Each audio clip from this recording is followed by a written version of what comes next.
You're listening to FM 105.7 and AM 1340, WKGN Knoxville, and W289CU Knoxville, Fan Run Radio. We really need to get some branded stuff.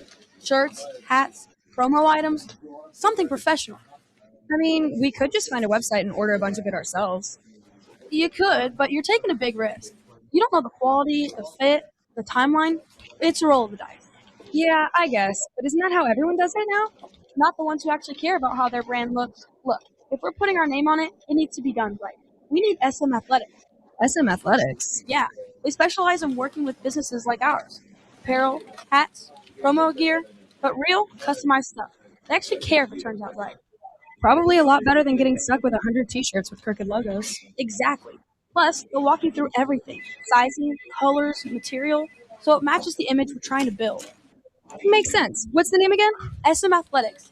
Trust me, if you want to look like a real company, not a flea market scam, this is the move.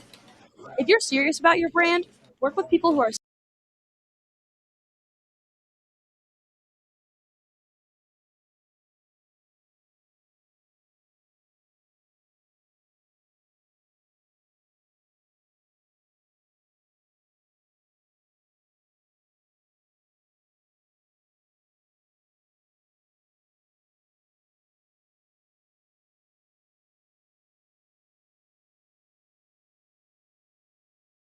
And here we go. Live from the White Claw Hard Seltzer Studios, it's the Playbook on Fan Run Radio with Brett Hullander and Caleb DeBusk joining you. I'm William Pattison. We appreciate you listening along with us on this fine Thursday from Knoxville, Tennessee. And we've got plenty to cover over the next 2 hours, including talking about Tennessee baseball in Hoover, Alabama yesterday, dropping to the Arkansas Razorbacks. Not the performance you wanted to see on the mound, not the result that you wanted to see in just their second game in the tournament. We'll give our takeaways and much more from that. And then we'll switch over to the recruiting trail for Josh Heupel and company. Easton Royal, a 5-star wide receiver in the 2027 class, had some high praise about the Volunteers. We'll discuss that and his recruitment.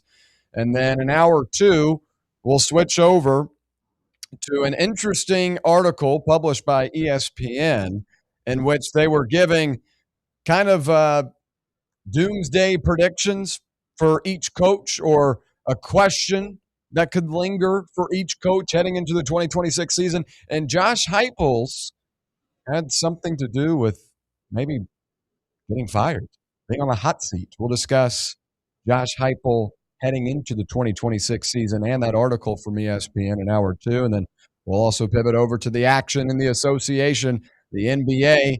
Game 2 of the Western Conference Finals last night. The Thunder get back even at 1 apiece. A couple of injury updates for the Spurs as well.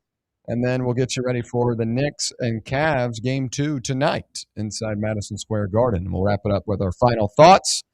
But plenty to cover on a Thursday. So happy you're here. If you're on that YouTube live stream, like Matt in chat who says, howdy, partners. We appreciate your time. Howdy. Encourage you to like and subscribe as well so you don't miss any Fan Run content. And before we get into the rest of the show, let's welcome in the rest of the crew, beginning with Brett. Brett, how are you today? Good. I guess it was double loss yesterday. Tennessee lost, and I was pulling for the Spurs. So it was a double whammy yesterday in the sports world. But yeah, doing well. Already tired of the rain. It's just been constant last, 15 hours, 16 hours or so. But yeah, doing well, and excited to talk a little bit of everything today. So should be a good show. And Caleb, to you, how are you on this Thursday? Yeah, feeling good. Pretty dreary outside. Tried to play some golf this morning. Only got through about 10 holes. Got rained out. Wow. But it's dedication. Yeah, got up at 7:30 this morning. Drove over to Centennial. So, Okay. yeah, excited to talk some. Not as excited to talk Tennessee baseball as I am the other topics. But I guess we'll get into it either way. Yeah, well, good stuff. Well, sorry to hear about your golf excursion this morning. It would be tough to play with all the rain coming down. I got a rain check, so I go back. Well, good stuff. All right, let's get into our first things first topic, and it's Tennessee baseball and the future that looms for this group post-SEC tournament as number 20 Tennessee fell to number 10 Arkansas by a score of 8-4 on Wednesday evening in the second round of the SEC tournament, ending its run in Hoover. And after falling behind early, the Volunteers battled back to pull within 2 runs in the 5th inning, but struggled to keep the Razorbacks in the yard, giving up 4 home runs on the day, including 2 in a 4-run first inning for the Hogs. And Garrett Wright and Levi Clark, they led the way for Tennessee at the plate, had multi-hit games apiece and scored runs for the Big Orange, while Blake Grimmer also reached base twice with an RBI double and a walk. Wright finished the tournament with 6 hits, 3 runs, and 3 RBIs over the Vols' 2 games. And now Tennessee drops to 38-20 on the season, and was able to take advantage of a few Arkansas defensive miscues to get on the board in the 4th. But after 2 errors from the Razorbacks, Blaine Brown doubled to shallow right center, and then he got a pair of runs in with 2 outs. But after that, it was back to business for Arkansas as they got stuff going at the plate, and you had a clean inning from freshman lefty Chandler Day to end the 4th, but the Vols continued that positive momentum. They were able to kind of fight and claw. You maybe felt like Tennessee was going to be able to pull off one of these turnarounds like you've seen a couple of times in recent weeks, but Arkansas just too tough to beat, and tough loss for Tennessee, no way around it. I think the biggest takeaway is Evan Blanco did not look ready to go. He got shelled right in the first inning, allowing 4 hits, 4 runs, and the lineup, as Blake the Riot on the YouTube chat chimes in, the lineup fell off a little without Reese, I would agree.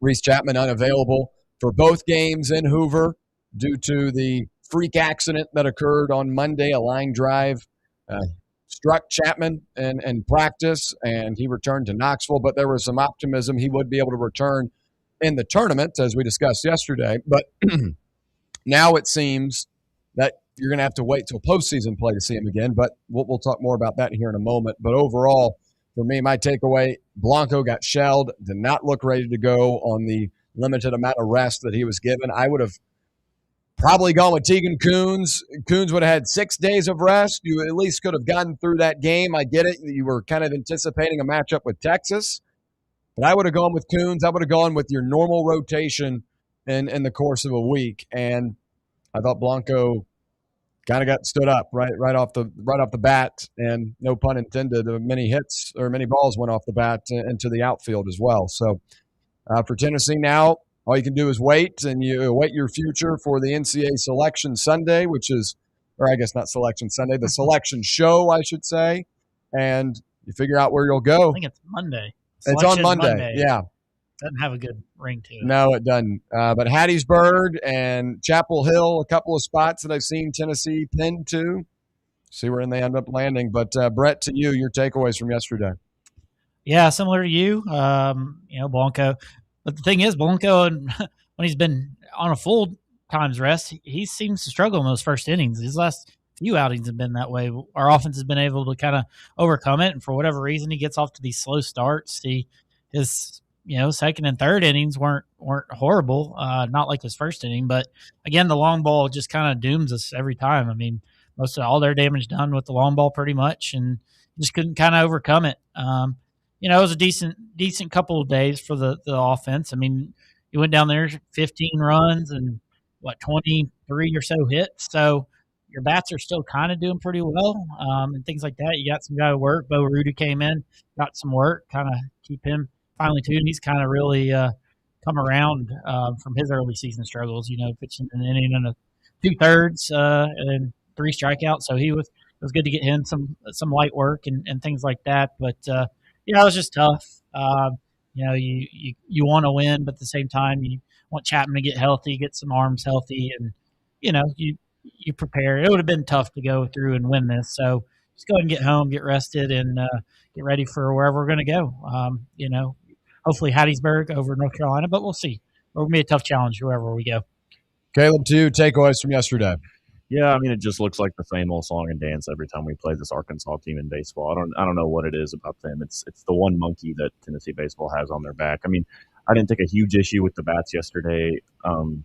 I mean, Wright and Clark had a pair of hits themselves, but it really was just the pitching. I mean, really nobody pitched well in the first few innings. I mean, we kind of righted the ship a little bit, kind of a pitch by committee effort there to the end, kind of shut them down.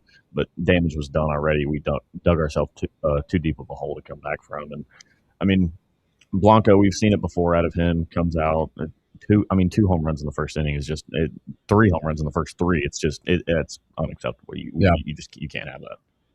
Yeah, and on the topic of the pitching, we'll begin with that. Senior left-hander Evan Blanco fell to 7-4 on the year with a loss after allowing 5 runs on 7 hits and a walk in just 3 innings of work. Right-handed relievers Nick Abram and Bo Rudy impressed out of the bullpen, tossing 1.2 scoreless innings apiece while allowing just 1 hit and a combined strikeout total of 5 batters. But it was Zach Stewart and the TJ Pompey kid for Arkansas that were just too much to handle. They led Arkansas with 5 combined hits, including 3 home runs and 6 RBIs, while Camden Koziel also went deep for the Hogs as well. And we talk about the pitching. That's obviously a big part of Tennessee's season. The lack of relief efforts out of the bullpen has usually been an Achilles heel for this team, but yesterday it was the starting group, and that was Evan Blanco. And you expected better from him in that spot. But as we had noted going into the game yesterday, he was coming off 4 days of rest, basically, 5 days of rest. And the reason why I thought Appenzeller going Tuesday was fine, because that's what he has done in weeks past. He's played a couple of midweek games. So his internal clock is right there. With the Thursday, Friday, Saturday series last week, it moved up, potential times of rest as opposed to, playing the Friday, Saturday, Sunday. But still, for Tennessee, I would have gone with your normal starting group. Coons, Blanco, and then you'll see what you get with Mack, or you see what you get with anyone in the following day. I would have gone with Coons. I would have stuck with the rotation. I get it that Texas was on tap, and that was a potential game that you needed to win or wanted to win, and you wanted to reserve one of your best arms for that. But I thought Blanco looked like a guy that just wasn't 100% ready to go, and probably still a little bit sore from his last outing. At least that was my opinion. What'd you make of it, Brett?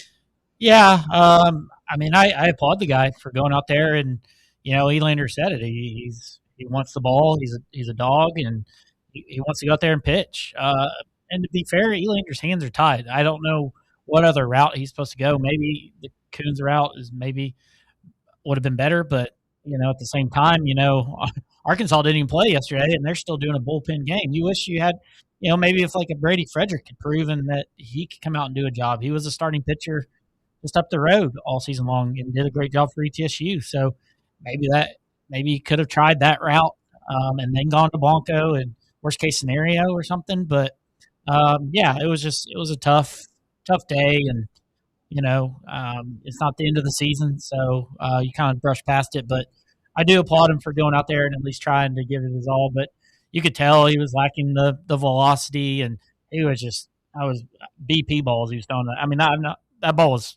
I don't think I've seen a ball farther hit than that Stewart guy. That thing was mashed. So they like 417, 436. It felt farther than that. They were nailing them. And so it was just BP for them. But it's all right, and we have bigger goals than winning the SEC tournament. So who knows? Let's just go and take care of business in the regionals.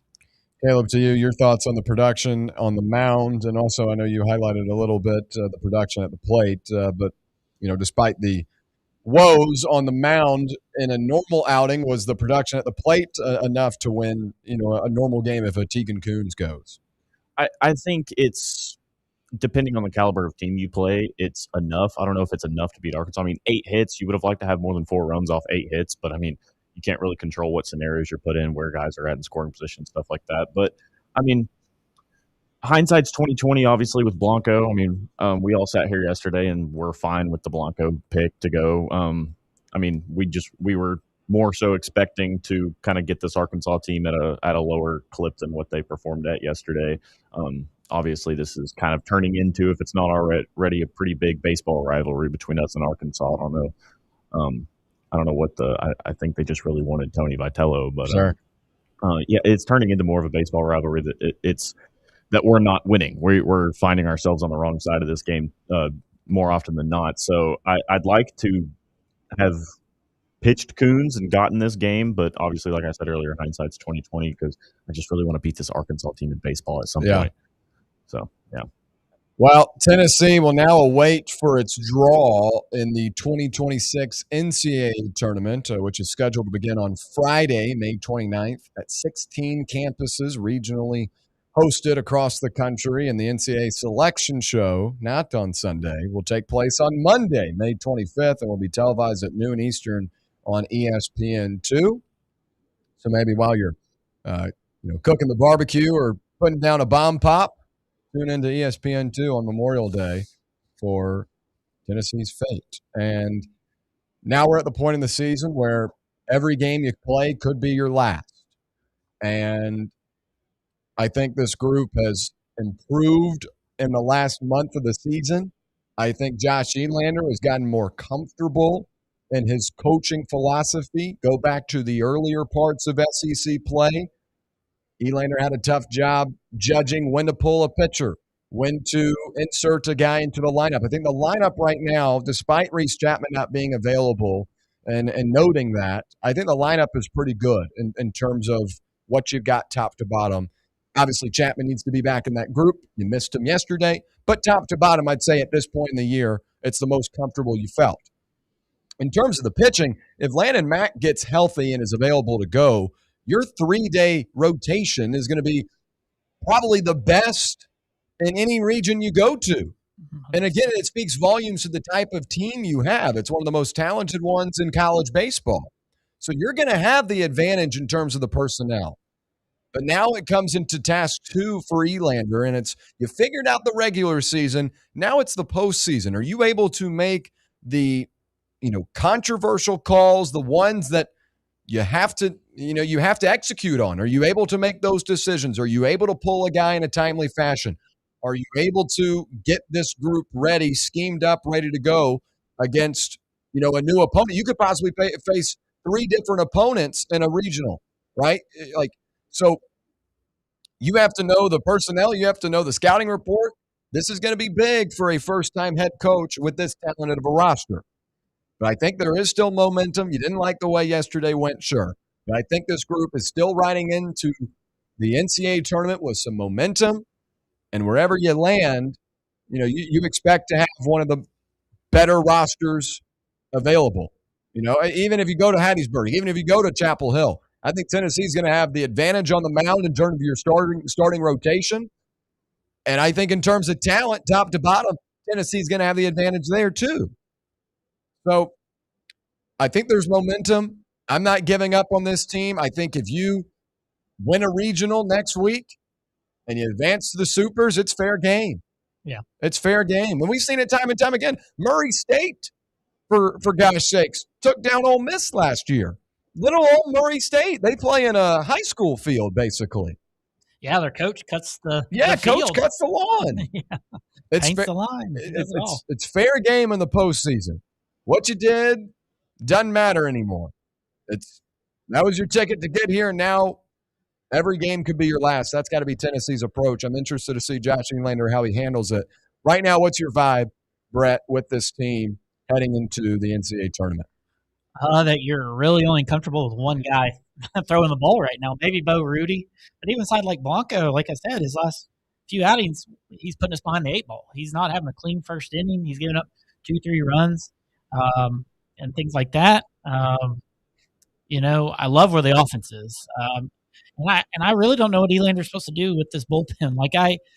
At some point, and it's so late in the season, the bullpen is what it is. Maybe it's as they say when you go to the NCAA tournament or wherever you go, it's a new season. Maybe somebody steps up that we don't know about. You remember, Xander Sechrist, how huge he was. Wasn't great in the regular season. It was the key catalyst in that pitching rotation. And I think if Landon Mack's out, and obviously every situation is going to be different. But do you have to hold an Arvidsson out of a close game to have him for a potential elimination game on a Sunday when you need a quality starter? Or are you just going to rely on who you rely on and hope the offense is clicking and things like that? But And so it's a tough position for Elander because really he can only trust one guy, and that guy is a starter, unless he's going to go full Doyle, Liam Doyle, like he used, or Vitale used Doyle in some closing situations after he'd pitched in a regional last year.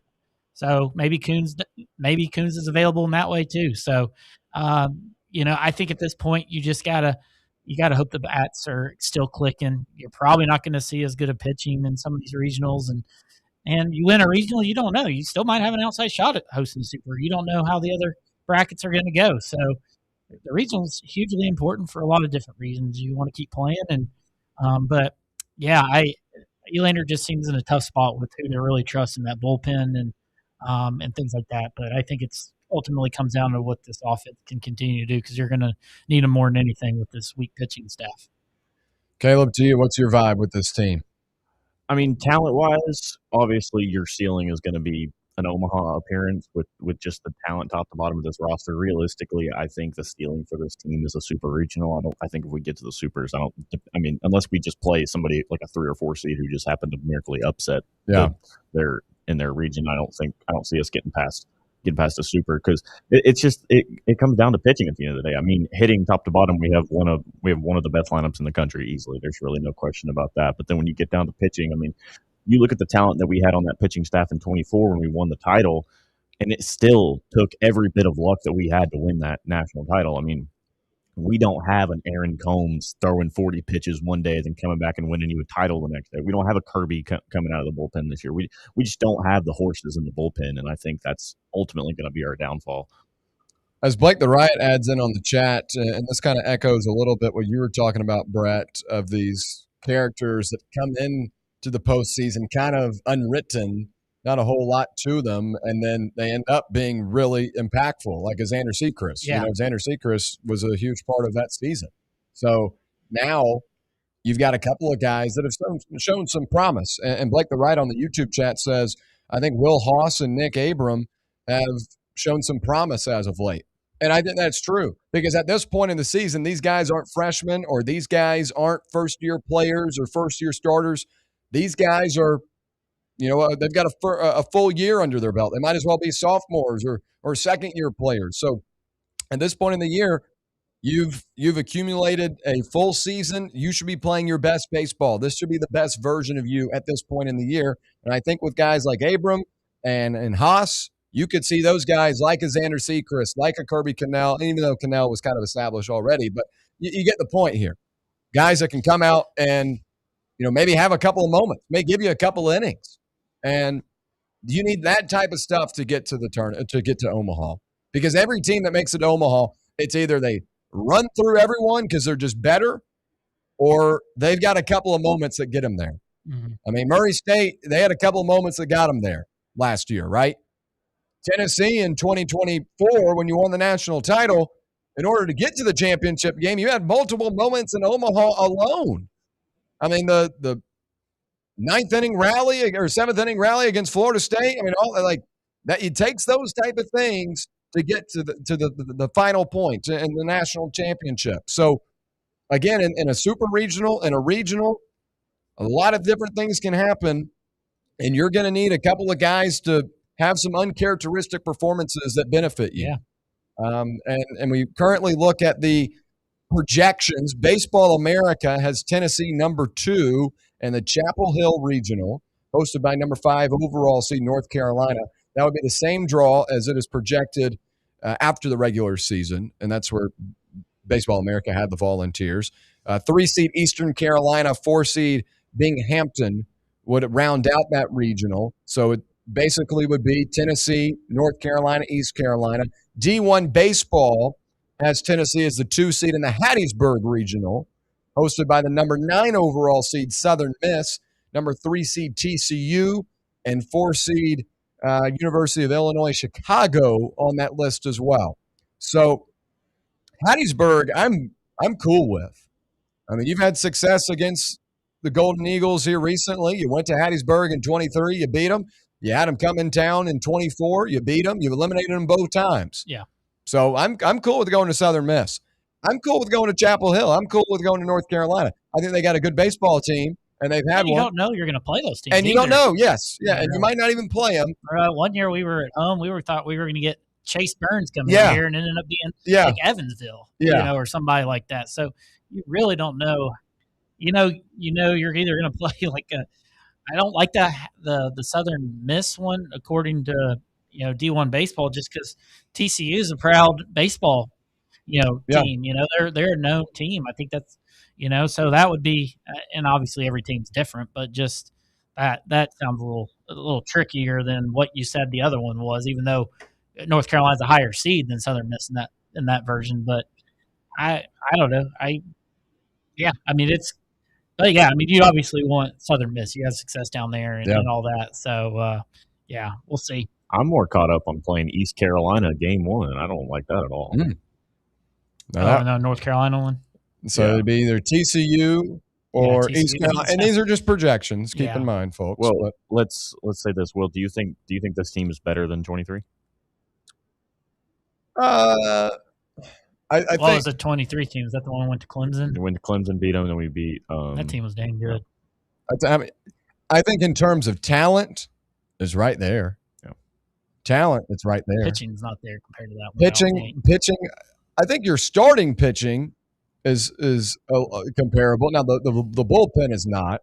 But I think in terms of talent on your roster, it's comparable. They beat Stanford and Omaha, and got buzzsawed by Paul Skeens. Yeah. But they made it there. And they made it there. And I'm not. And the 2023 team is better than this group currently. But I think just in terms of talent, I think that it's very similar. Now, in terms of the bullpen, how deep you go, that's a difference. But also, I think the rules that are now in place to where you don't have as many roster options, and you have to cut down on some arms in the bullpen. I think that plays into it too. God, 23 team was loaded. That 23 team was good. And I mean, crazy on that from a hitting perspective, I mean, we're pretty loaded this year. I mean, full top to bottom, 1 through 9 hitting. This is one of the deeper lineups that we've had. I mean, as good as the Billy Amick's and the Blake Burks and the Christian Moores were, you still had holes in that line. You had a Cal Stark, or you had a Cannon Peebles that would just autumn. Like I'm the biggest Cal Stark guy that you'll find. I loved Cal Stark. He was my favorite player on that team, but that man could not hit for anything. But he did when it mattered, though. He did. He did. But I'm top to bottom. I don't really feel like anybody stepping up to the plate on this roster. I don't just feel like, oh, here's another out. Might as well just count it. Like I don't feel that with this team. Yeah. But I feel like it's more Blaine Brown. Well, he's been hit or miss. Well, he's been hit or miss, but I mean, I think they've been better. Stone's been struggling. I mean, yeah, but I don't know. I don't think you have any guy that steps up there and you're just automatically like, oh, this guy's out. I mean, I think it's tough to compare teams over time. Yeah. But I think Especially in terms nowadays. of talent, I think in terms of just talent, this group is comparable to it in terms of first round picks and guys that are going to the MLB. I think you've got a lot of guys that are comparable here. Now, the pitching, the depth in 23 was better by far. But I think the starters are somewhat comparable as well. If you could just, on their best days, and that's the same for 23, though. I mean, all those guys have often on nights on the mound. But we'll figure out the fate of Tennessee baseball on Monday, Labor Day. We'll be able to break it down on Tuesday because we're people. I think the girls start tonight, right? And the girls, they isn't it tonight? Yeah. Georgia? Or is it tomorrow? Trying to remember. I think it's tonight. I think it starts Friday, Saturday for them. But I don't know if they're going to get that game in or not with all this rain. Well, there's the rain, and then the Bananas are in town too. But let's see. Yes, it is tonight. Thursday, Friday, Saturday. Wait, when's the Bananas play? Bananas are in Covenant tonight. Tonight, and then Neyland on Saturday. I wonder if they'll get those games in. It's Yeah. supposed to rain all day tomorrow. It would be such a disaster if they don't. I'm big banana people. You are? No, I said y'all are not big. Oh, I'm not. No, I'm not. I've never watched a game in my life. No. If I want to watch TikTok, I'll go on TikTok. But I do get the market. I do get. They're what doing going well for. in it. I do. I That's for get what sure. they're going for. They're going for the Harlem crazy. Globetrotters. You're of not. You're baseball. not I the get target it. audience. I'm not the target audience. I'm not paying money to go do that. But if you do, awesome. Good for you. When we come back in this next segment, I should say, we'll flip over to high school recruiting. Why are we doing that? Well, Easton Royal, a 5-star wide receiver in the 2027 class, That's some positive words about Tennessee's offense and their ability to put guys in the NFL, something that those NFL scouts don't necessarily believe. We'll break that down when we return right here on the Playbook. It's Fan Run Radio. For the fans, by the fans, this is Fan Run Radio, Knoxville. What kind of day is it? It's a White Claw day. Grab a pack, grab your friends. Everything else in life can wait. Your friends shouldn't. Let's go. White Claw. Grab life by the claw. Please drink responsibly. Hard seltzer with flavors. White Claw Seltzer Works, Chicago, Illinois. Vol fans, reimagine your home at Broadway Carpets and Flooring for any remodeling or building needs. With a variety of carpets, rugs, hardwood, vinyl, and stone, Broadway has all the flooring and installation options you're looking for, including pet-resistant products like Pet Perfect Carpet from Shaw Floors. Visit their showroom in downtown Knoxville or the location in West Knoxville located on Kingston Pike near Pellissippi Parkway today. A brand built in Tennessee and born from a love of the game, Inward Half revolutionizes golfing comfort. Crafted by a former pro and dedicated enthusiast just like you, our luxury performance wear guarantees you stay cool and comfortable through every swing and every day. We're not just a brand. We've set out to create a lifestyle for those who understand that impeccable style and premium performance are a hole-in-one. Enjoy the walk-in with Inward Half. Okay, so we really need uniforms and equipment for this season. Can I trust you with that? Cool, I'll just order them online. Oh, what? Yeah, I'm going to hop online and I'm going to get them ordered. Hold up. That's not a good idea. We shouldn't just spend money on some random online retailer, okay? I mean, it seems pretty convenient. Trust me, it's a terrible idea. Let me simplify this for you. SM Athletics. Okay, how do you pronounce it? SM Athletics? They're the go-to for uniforms and equipment, whether it's for universities, high schools, youth leagues, you name it. So why wouldn't you rather go with professionals who can guide us through the process, design the perfect uniforms, and deliver the best equipment? Yeah, I guess that makes sense. What's the name again? SM Athletics. Right. It's definitely smarter to go with a company that emphasizes customer service, fair pricing, and, of course, excellent products. Exactly. So, yeah, I guess it's settled then. For uniforms and equipment for all sports, it's SM Athletics. Barley's has live music on weekends, general team trivia on Wednesday nights at 8 p.m., and now live sports trivia courtesy of the Knoxville Trivia Guys every Thursday night upstairs. The game starts at 7 p.m. and is free to play for everyone, so head on down to the Old City and show off your sports knowledge and win gift cards to Barley's. Use those gift cards to buy some delicious food and drinks, and you can take it all in with their wide selection of TVs and indoor projectors. Barley's Tap Room and Pizzeria. The voluntary reaction. Can't get enough Tennessee basketball? Join Fan Run Radio as soon as every UT game is over for Big Orange Country's post-game radio free-for-all. The voluntary reaction. We'll be taking your calls on the Vols as soon as every game is over. So tune in and buckle up as we drink from the keg of glory all the way to the Final Four.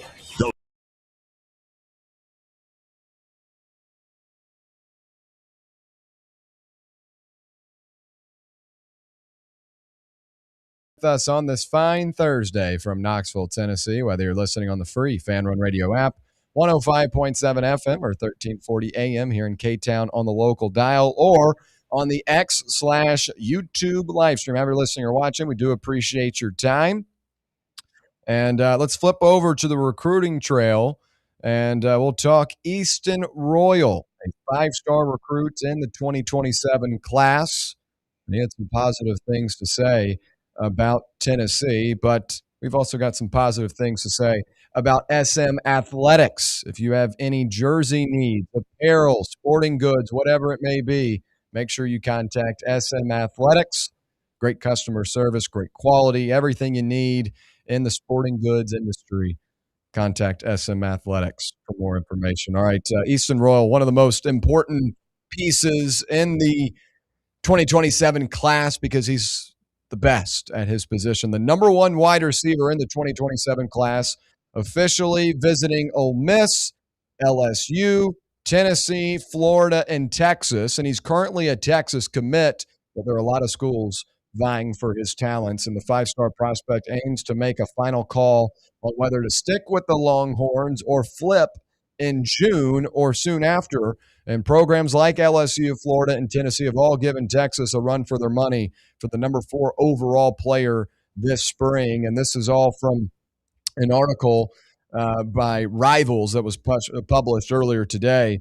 And what Royal told Rivals is pretty interesting for Tennessee fans.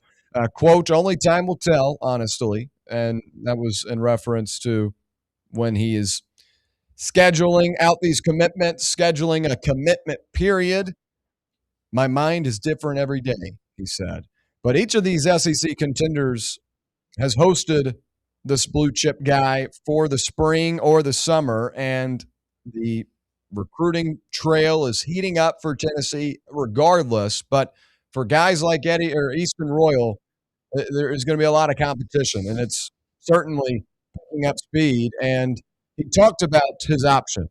Texas, Florida, LSU, and Tennessee, all 4 are in serious contention, he said. It's tight.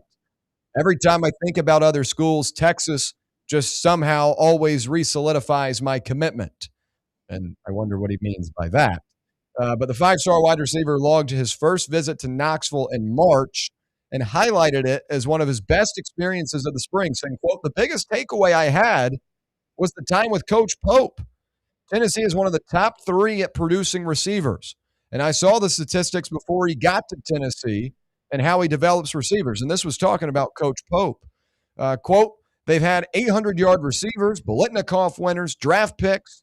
They showed me the route tree, how it translates to NFL offenses, in-game concepts, and NFL teams running the same thing this past season.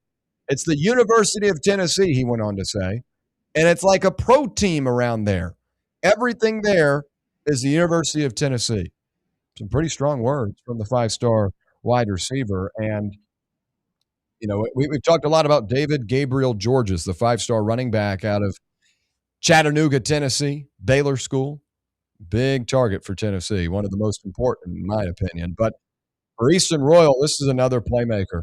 And this is a guy that is a 3-year player that goes to the NFL. Just, I mean, the size, the speed, everything is right there. So for a Tennessee offense that loves to use wide receivers and likes to be multidimensional both in the run game and in the passing game, you've got a young quarterback in Faison Brandon. You've got a young quarterback in George McIntyre. Both those guys are going to be starters for 2 to 3 years. If I'm an Easton Royal, I'm thinking about that. Whoever I'm going to be partnered up with is going to be here for multiple seasons with me. So I think that's a big key. Now, Texas and LSU and all these other schools, they recruit really well too. But I think there's something to be said about having a guy that's kind of around your age, kind of around your class that you could rise up with. And keep in mind, folks, Tennessee got a 5-star commit at the wide receiver position in this past class, TK Keys. And now you're starting to add a really impressive group. Can you imagine TK Keys and Easton Royal out on the perimeter for Tennessee? 2 5-star wide receivers. When was the last time Tennessee had 2 5-star receivers that they recruited out of high school? In the backfield? And maybe one in the backfield, for that matter. You already got one on the line. Got one behind center. Why not keep loading them up? To get DDG, you get 2 in the backfield. That's what I'm saying.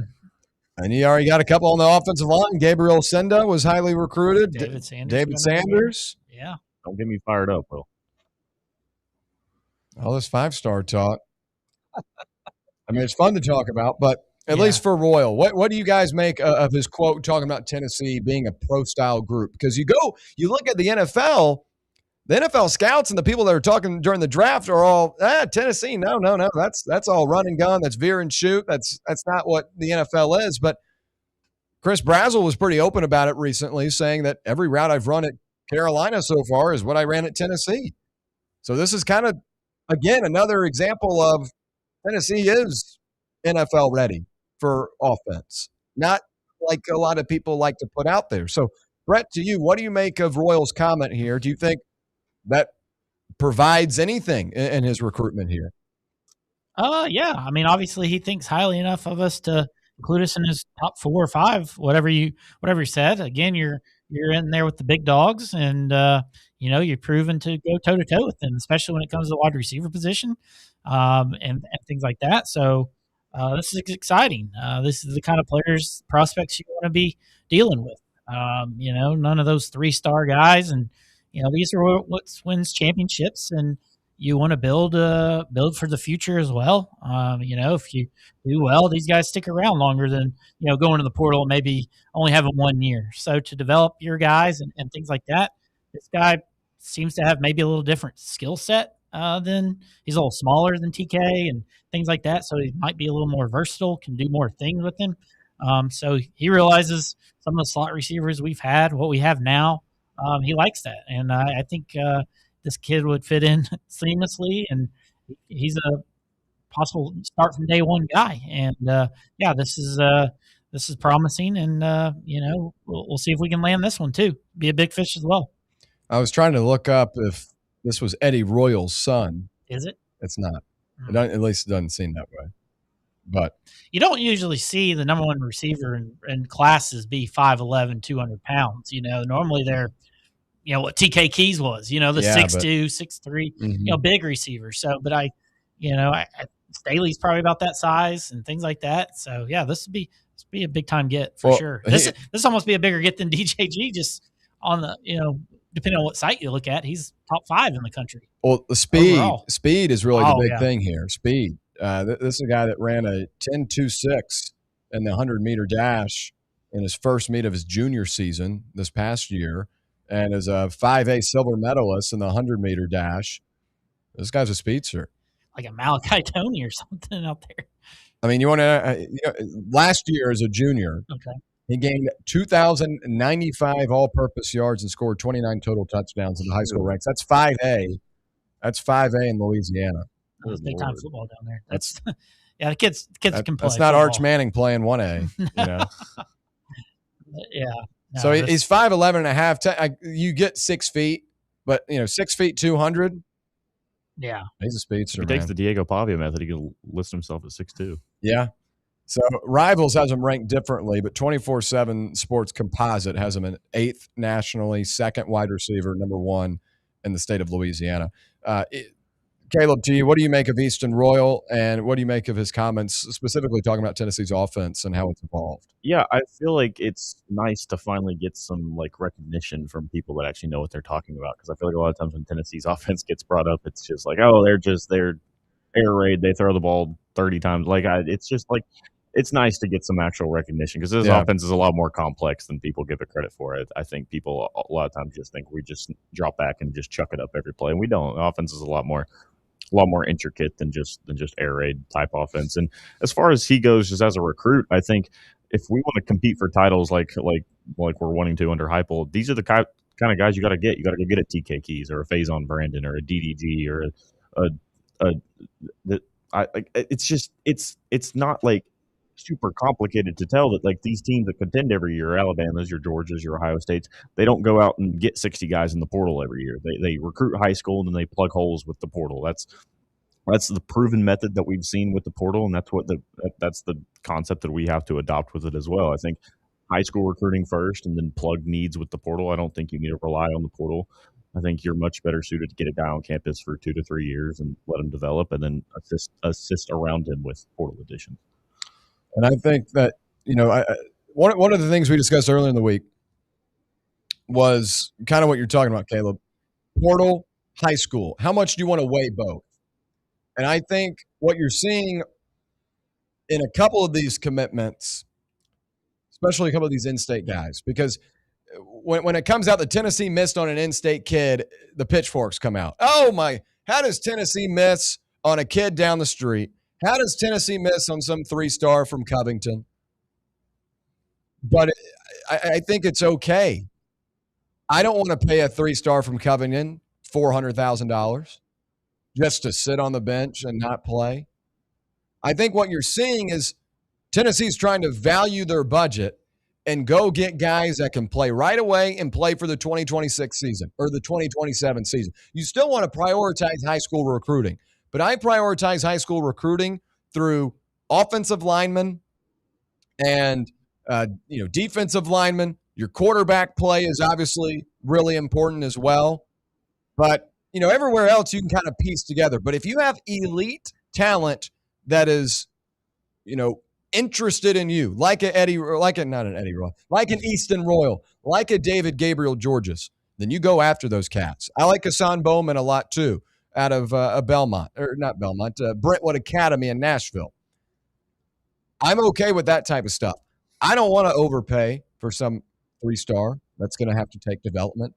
And again, you want to be able to develop guys, but you only have so much money to spend. You only have a specific budget.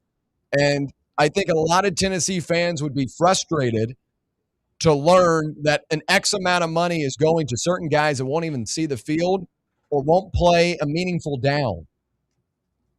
And that the high school guys, their numbers are continuing to grow in the same way in the transfer portal and everywhere else. The price continues to go up for them. How much are you really willing to pay for these guys? I'm willing to pay $1 million to get a David Gabriel Georges. I'm willing to pay $1 million to go get an Easton Royal. But you're not able to do that if you spend $400,000 on Covington, Tennessee kid that's a 3-star. So I think managing the budget and getting the most out of that money, getting the most out of those expenses is where Tennessee is kind of headed right now. At least that's what I look at it. Because Clemson comes in late and swoops in for that 3 or 4-star in-state kid this week. Tennessee passes on it. And people are going to be upset about it. But if you knew that they came in and offered an extra $400,000 or but they're only upset because he's right down the street, right? Like you said, Yeah. Halls. He goes to Halls. And look, we've been burned by it before, though. That's also part of it. And T. Higgins and Amari Rogers and really good players at Clemson. And you can be upset about it. Yeah. We sucked when T. Higgins was getting hurt. Well, yeah, that's. But he would have helped to turn her around. Yeah. No, but certainly. Of course, you can't offer him what Clemson was doing back then. But again, I'm okay prioritizing top recruits, top talent, guys that are going to come in and make a play right away. The college football right now, it is, transactional. What have you done for me lately? What are you doing for me now? You don't know half these guys if they're going to be on the team next year. And what's a high-end wide receiver on the portal? Like, this guy could go out. High-end wide receivers, Cam Coleman. Yeah. I mean, Texas $4 million. $4 million. Like, I'll take a chance on a 5-star like Easton Royal, TK Keys, and see what he can do. Maybe you have to re-up if he has a big freshman year, which is fine. Yeah. But, skill positions cost a lot of money. Also, what some of these schools are starting to do, and some already have, is they'll look at these 3 or 4 stars out of high school, and they'll look at them and be like, "Hey, go to this school, go to Tulane for a few years, go to App State for a few years, and then once you've developed and got those reps in your belt, then come to us and train." And that happens a lot too. And I think that is even more valuable than paying, like you said, a 3-star $400,000, because while it's only nowadays in the NIL world only $400,000, it's not a large number, but that's $400,000 that you can't give to somebody like in basketball terms. Like when Nate declared for the draft, I think that freed up a lot of money that we then put towards Juke Harris, and we're able to get him here. So while it's not a lot of money directly to one guy, it frees up a lot of almost, I don't want to say cap space because it's not the same thing, but it's the same concept. Yeah. No, it is. Yeah. I mean, look, you basically got a budget, you got a cap, you got to divvy it out the best way. And I don't think expending money on guys that aren't really going to make an impact right away. I mean, Josh Heupel, you think he's on the hot seat. You think he's got to win now. He didn't have time to waste with Covington, Tennessee 3-star that is going to take 2 to 3 years to develop and probably will hit the portal soon after. But you don't know if some of those 3-stars are going to hit. And you don't know. And like you don't know. Redmond. Yeah, and you don't know. 3-star. He's going to be all-conference possible corner this year. And that is true. But my philosophy is I'm not getting in a bidding war over a guy like that. I'll get into a bidding war over. No, you can find that guy anytime. Exactly. I'll get into a bidding war over an Easton Royal. I'll get into a bidding war over David Gabriel Georges. I'll take those expenditures there. But I'm not going to go back and forth with some 3-star. Ty Redmond's an anomaly. He's not a standard practice. I mean, there's probably a lot of guys you probably go through that are 3-stars anywhere that have been All-American. I mean, I'm not saying that high school recruiting is no value, but I just think the method you take with it has to be done correctly. And I think for Tennessee, it's prioritizing top-tier talent and then trying to find kind of depth pieces that aren't going to give you a tough time over it. Yeah, because I mean the landscape has changed. It's no longer like go win around you, go recruit your in-state kids. Like the world has shrunk. Like getting a kid from California is just as easy as getting a kid from Knoxville nowadays. Yeah, like it's not so much of a big deal to go get a Nico from California or Sure. somebody like that, or to go into Louisiana or Bama and steal a recruit like that. Yeah. It's a different world. Well, when we come back, we'll wrap up hour one. I think Brett said that the tournament or the Players Era tournaments released the brackets. So we'll give an update on that. And then hour two, we still got a lot to cover too. So stay right here. It's the Playbook on Fan Run Radio. Catch up with all things Fan Run by subscribing to our podcast feed. Like, rate, and download the show from the Fan Run app or wherever you get your podcasts. Hi, I'm Dr. Jacob Wilco at Knoxville Smiles. Have you ever wanted to improve the look of your smile? We know firsthand what the power of a great smile means to a person's confidence and health. Our team of doctors can provide you with an array of options for helping you achieve your cosmetic goals. From simply moving teeth into a better position, to reversible cosmetic bonding, to full mouth implant-supported dentures. It is our goal to help patients feel good about their appearance while achieving optimal health. Want to learn more? Call us at 865-539-1776 to schedule an evaluation or visit us online at knoxvillesmiles.com. Are you ready for the start of a new season? Maybe looking for your team to go on a tournament run? Get game day ready with Crumble. Head on over to your nearest location and pick up 12 pre-selected cookies plus exclusive toppers. When you're looking for dessert options, there's no question about who you should call on. Our listeners already know. Last year, the Dubai chocolate was a home run, along with the brownie batter. Oreo crumb was another crowd favorite. What new flavor will set the standard this season? If you're in the Knoxville area, there are 3 locations ready to serve you: Clinton Highway, Parkside Drive, and Maryville. Download the Crumble app to build your best lineup and vote on the best combos. You can even put your bid in to request a new flavor. Order in the app and slide on over to your nearest location. Tell them Fan Run sent you, and as always, it's for the fans, by the fans. Don't miss the cookies. Welcome to Axle Logistics, where excellence isn't just a goal, it's an energy. As a leading third-party logistics company, Axle is powered by an award-winning culture built on a work hard, play hard mentality. Here, the drive for success is contagious and hard work never goes unnoticed. Whether you're just starting out or looking to level up, Axle Logistics is the place to launch your career. Join us and take your ambition to the stars. To learn more, All right, back here on the Playbook. We appreciate you hanging out with us on this fine Thursday. Our last edition of the Playbook this week. We're taking tomorrow off. I haven't had a vacation in a minute. I'm going to the lake. But we got a lot going on in hour two, so make sure you're sticking with us. But just wanted to let you know we won't be here tomorrow. We'll be back on Tuesday after Memorial Day, I should say. But, Brett, you said before we went into the last segment that the Players Era tournament had revealed the bracket. What are those matchups for Tennessee? Bracket 1, we will play Maryland. Maryland. So we get to see our old pal. Well.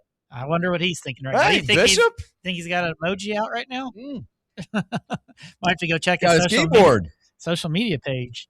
Also on our side of the bracket, I guess we'll play the winner of Iowa State and San Diego State. So familiar opponent in that regard as well. San Diego State's a decent, I guess they're a power 4 school, but we haven't. Yeah. Glad to have you muted right there. Yeah, don't remind us, Caleb. Don't remind us. Let's keep that mic muted then. And then also in that bracket, on our side of the bracket, we got St. John's and Oregon, Louisville and Texas Tech. I want to play Louisville. Louisville, Texas Tech. That's a battle. Who's got the bigger budget? That's true. I want to play Louisville again. I'd say Louisville got them this transfer period. They got most teams. Well, they don't have JT Toppin yet. They don't have JT Toppin. Does Louisville? Well, they got whatever his name is from Kansas. Flory Badunga. Bracket 2, Gonzaga versus Kansas State, Baylor, Alabama, Michigan, who's defending champ, I guess, of this, and national champ, and then Creighton, Miami, and TCU. So that's the 2 brackets. And we'll have to figure it out after that, how it works, depending on how we're doing, who we play, and stuff like that. But could see our old pal Estrella again as well. Yeah. I like that. They knew what they were doing, putting Tennessee and Maryland together. And they did announce that Players Era 8, the smaller one. Houston plays Rutgers, Florida plays Notre Dame, Auburn, West Virginia, Kansas, UNLV. If I'm Bishop Boswell, I'm not looking forward to this game. We're in the stronger group of teams. Of that 8? You mean bracket 1? Well, just comparing 8 to 16. Oh, yeah. Rutgers is there for fun. I can't blame him. Watching Dylan Harper and Ace Bailey this year playing the NBA really makes you question how the hell those two guys were on the same team and they didn't make the tournament. Kennesaw State. Our guy Braden Liu beat him. I know. Our guy Braden Liu gave him the business. 2 or 3 years ago, you would have said the Players Era 8 was the better one because you got Auburn, Florida, Houston, Kansas. But Auburn and I guess not so much Florida, but Auburn's fallen on hard times. And Florida got big nose just now, too. Well, yeah. Chinulu's Ruben Chinulu's coming back. Florida's loaded. They're good. Not as good as Tennessee. They haven't said if Aberdeen's eligible yet. Well, he's got to wait for that. He's got a waiver and coming back. I can't believe. Well, he's not even eligible. I know. That's what I'm saying. His whole argument is that he played like 11 games freshman year. Yeah, so that's not an argument. All right, hour 2 on the way, folks. We'll switch over to an interesting article ESPN did on Josh Heupel. Also talk some NBA playoffs. We'll wrap it up with our final thoughts. I've got something positive to say about the Tennessee Titans today. Something positive. I'm serious. Wait for our final thoughts. Need a vacation. Yeah, I know. I'm losing my mind. Hour 2 on the way. Follow us on Twitter or X or whatever they're calling it these days at Fox Sports Knox, Fox Sports Knoxville, Fan Run Radio. Blackford Veterinary Surgery Referral specializes in surgeries not regularly performed by your pet's general veterinarian. They're currently accepting referrals from vets all across the country. With their newly renovated state-of-the-art surgery center and highly trained staff, clients can rely on professional and thorough care. If your vet says that your pet needs surgery or rehab, ask for a referral to Blackford Vet and let them get your best friend back on its feet. Located conveniently in West Knoxville. For more information, visit blackfordvetsurgery.com. Snakes, zombies, sharks, heights, speaking in public. The list of fears is endless. But while you're clutching your blanket in the dark, wondering if that sound in the hall was actually a footstep, the real danger is in your hand, when you're behind the wheel. And while you might think a great white shark is scary, what's really terrifying and even deadly is distracted driving.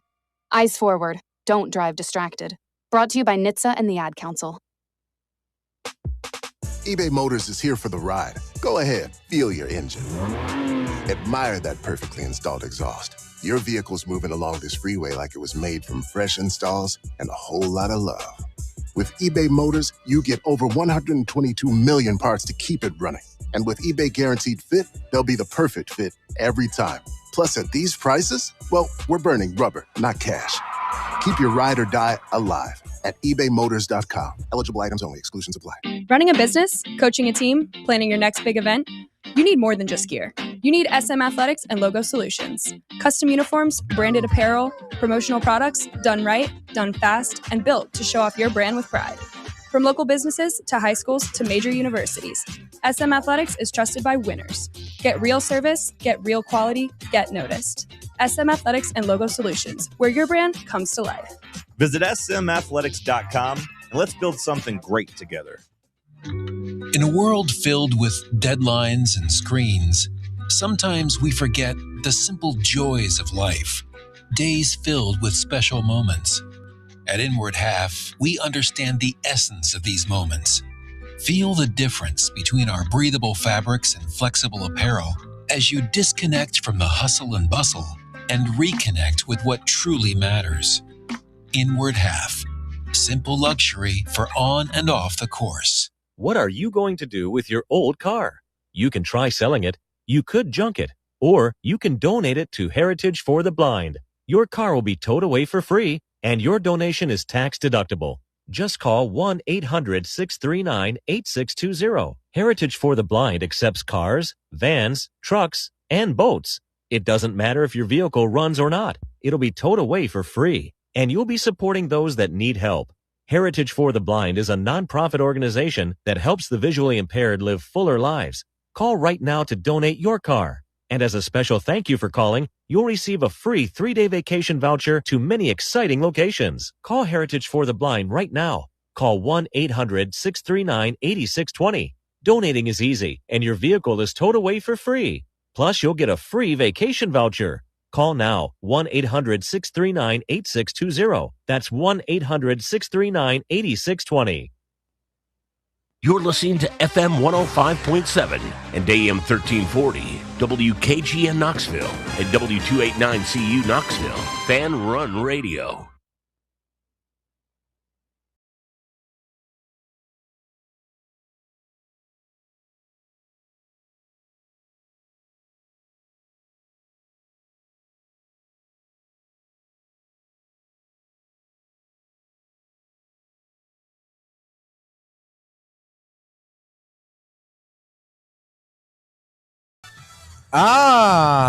Here we go.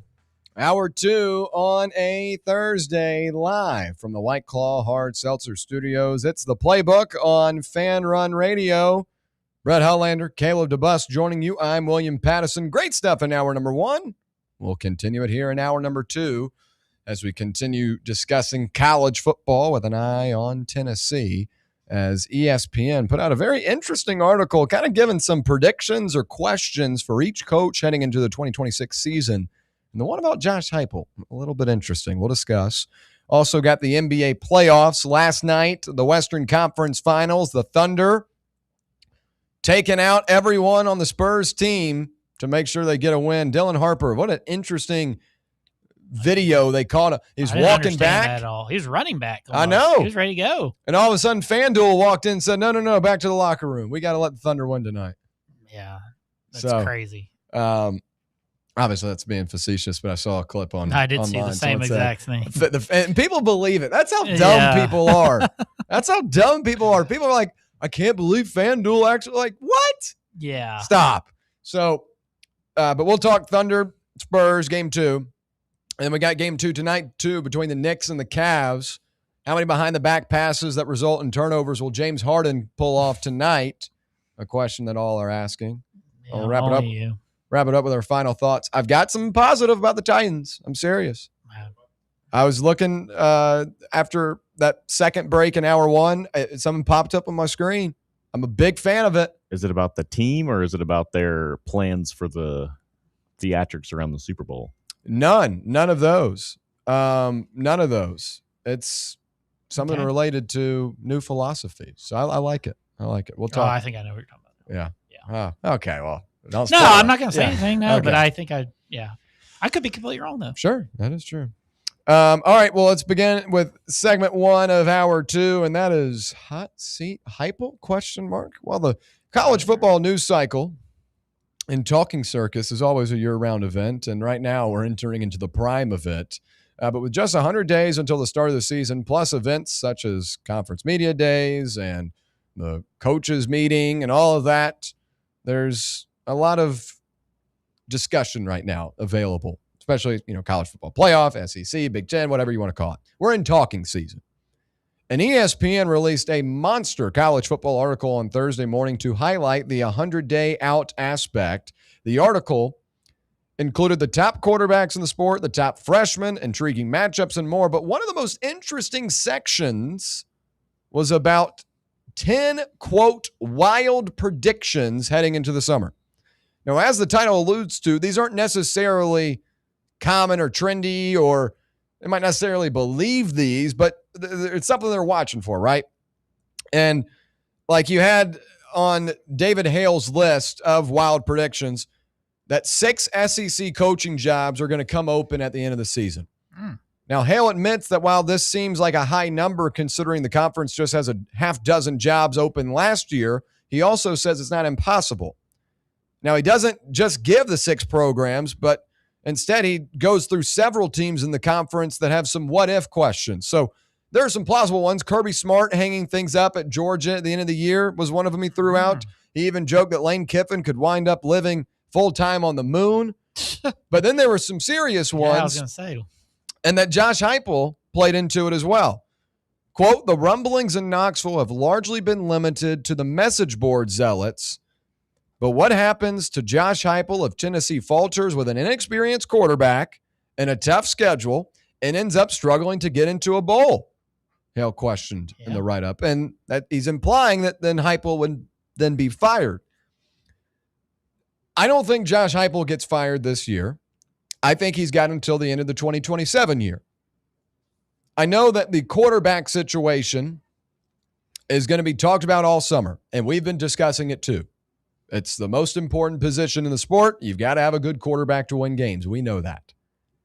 But you got to keep in mind that Heupel kind of got dealt a bad card of hand, or a bad hand of cards not too long ago in the spring of 2025, I should say. Nico Iamaleava gets up and leaves. That's unprecedented. Never happened in college football before. A guy gets up and leaves, your starting quarterback gets up and leaves right before the spring game. Never happened. And you pivot to Joey Aguilar. It works out last year. You had a really good offense. Obviously, you didn't make it to the college football playoff. You whiffed in a couple of games, but for the most part, it was a successful season. It kept everyone in the loop. This year, you got a really tough schedule. 9-game SEC schedule. Going to be difficult for all teams, but for Tennessee, I mean, Texas, Alabama, LSU, Texas A&M, Auburn. There are going to be some interesting games. And you got Georgia Tech in the out-of-conference in week 2. So it could get to the point where you're a 2-loss team 4 games into the season, 5 games in the season. That's where you then would lose some confidence, lose some morale from the fan base. But I don't think that there's going to be a firing because of the potential of what is next. Because if you fire Heupel, that means all the work you've done over the years in terms of recruiting a Faison Brandon or recruiting a David Sanders or Gabriel Osenda, TK Keys, all these guys, all that goes out the door. They're all going to transfer. They're not committed to Tennessee. They're committed to the NIL contract and Josh Heupel's system. So I don't think you're going to fire him based off the potential of what could be in 2027. And this year, I think Tennessee fans should view as let's see what this group can do. Let's see if they're going to be able to make it. Let's see what Faison Brandon can do. Let's see if he's really this 5-star guy. Let's see if Tristan Keys is this 5-star guy. Stay competitive, win some games, be in some games. I'm fine with it. I'm not expecting a college football playoff this year. I know the program expectation is that, but I'm not expecting that this year because I know the reality of the situation. You're going to have a good defense, but the quarterback play, you're going to have some growing pains. It's going to be part of it. You're going to have to play some really good teams, some groups that have better rosters and better quarterbacks. It's just going to be a part of it. But I think 2027 is the year where you look and say, what do we do this year? And if it's not up to expectation, then you let him go. But I don't think there's any shot he gets fired this year unless you are like 2-10, 3-9, 4-8. So we're just going to let him go 2 seasons without being a quality opponent. Well, who knows? You might be, but here's the thing. Tennessee might beat a good team this year, but they're still going to, they're going to have their fair share of losses too. Like, let's say you beat one of Texas, LSU, Alabama, and Texas A&M, even though that's an automatic loss already in my book, but some people might consider it a win. Like 24. Let's say you beat Alabama again, something that, again, Josh Heupel's the only one that has done that. That would be 3 straight wins against Alabama at Neyland Stadium. When was the last time that happened? It's been a while. So, like, if you get a win like that, I think it again shows where the program is, and that it's going to be an off year, but we're still going to beat Alabama at home, or we're still able to get a win over Texas. We're able to get a win over LSU, whatever it may be. I think if you get one big win, that's enough insurance. So we're getting him a pass for a mistake he's made and caused. What was the mistake he made, though? Well, you're talking 2 years ago. Nico's been gone, and I realized that was fine. You got Aguilar in here. But he had a chance to go out and get him a quarterback. And he did. And he didn't. But it not the one that's going to win you football games. Not getting a quarterback, not getting a quarterback was not Josh Heupel's decision. I'll say that. He's probably going to get the benefit of the doubt because it's going to go to 24 teams more than likely too. He wanted a Sam Levitt. He wanted a Ty Simpson. He wanted whatever. The money wasn't being pulled out for it, though. I think we went to that number with Levitt, don't you? And he just chose LSU. Well, I think because of the other reasons you mentioned. I think you were in the brother, things like that. I think you were in the ballpark of it, but I don't think the official checkbook was getting pulled out for him. Gotcha. I don't think we offered them what LSU did. Well, you didn't, but I think you were in the ballpark of the original offer. And that's why Kiffin got his ass to Knoxville and met him in the parking lot of the airport and said, here's what we're going to do now. Yeah. But that's the aggressive part of recruiting. So I don't pin it on him for not having a quarterback. He wanted one. They went after one. They couldn't land him. They didn't pull out the funds for it. You had a number of decisions to make on the defensive side of the ball.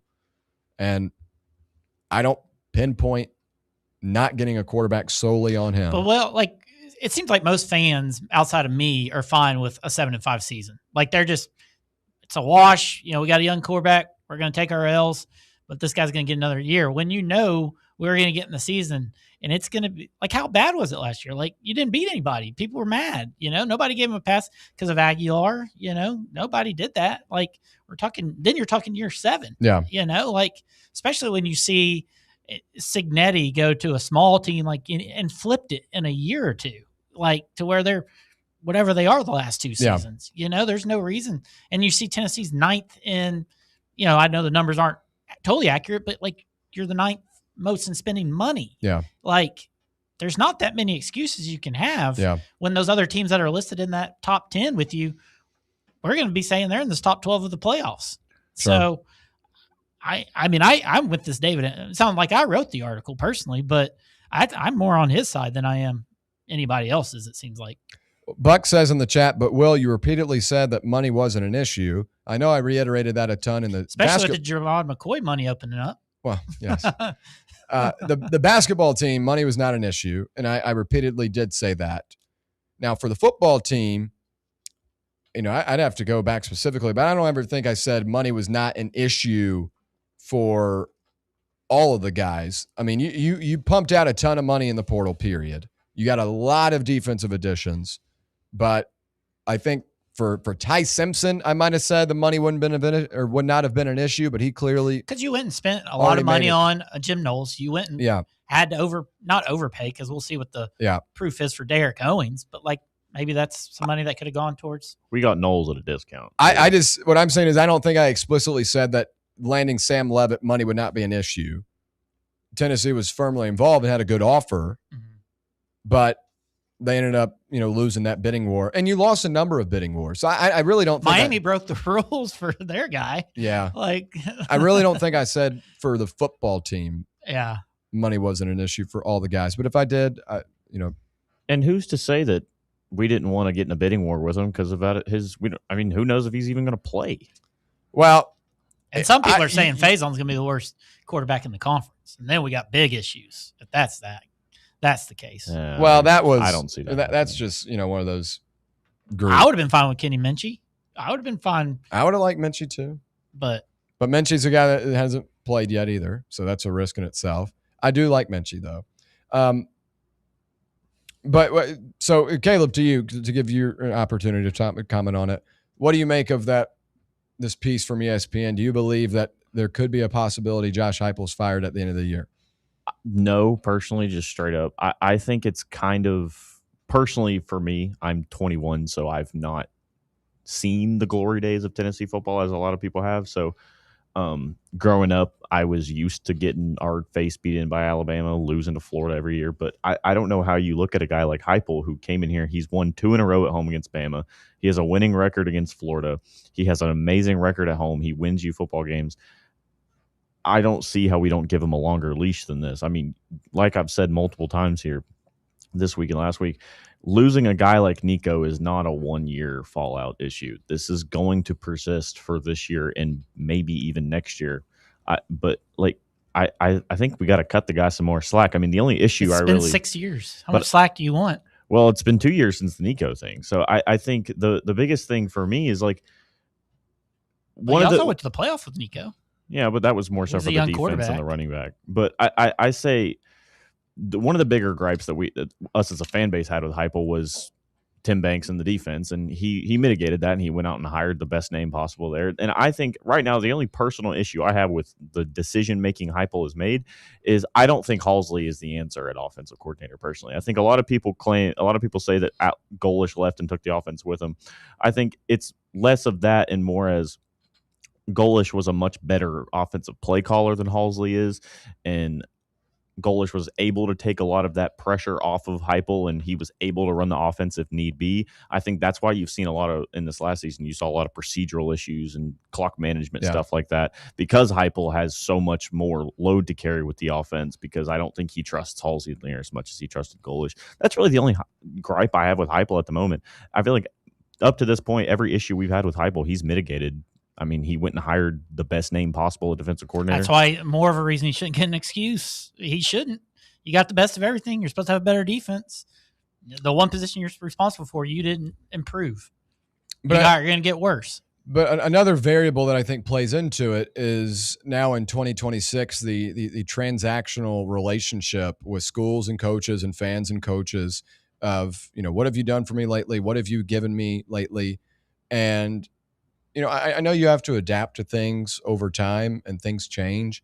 But what I don't think needs to change from what we have known college football to be is sometimes it takes time to get back, on your feet or not in this day and age. Well, but what I'm saying here is like, you every team has a run, right? And for Tennessee's case, like the 2022 team, you had a great run, but that was kind of sprouted in that 2021 group where you started to kind of see what this offense could be. And you learned that Hooker was the guy, and you ended up having a really good season. 24, you were building towards something bigger in 25 if you had kept Nico Imaliava. You make it to the college football playoff. You then hope to take the next step the next season and win a game. But now that got derailed and pulled out to where you're on a different timeline again. You're going on a different run. This is going to be a different group. You've got a different defensive coordinator, a whole new defensive personnel, a new quarterback. I think you're just starting you're starting from the beginning once again. And the only reason why you're doing that is because you got cut off by the way that 2024 offseason, 2025 offseason went. So I understand Tennessee fans have an expectation, and I do too. The expectation should be to play for a college football playoff, should be to win a national championship. But I don't think you can expect that every single year if you're about to get a new run going like this upcoming season where you got younger players, you got a younger quarterback.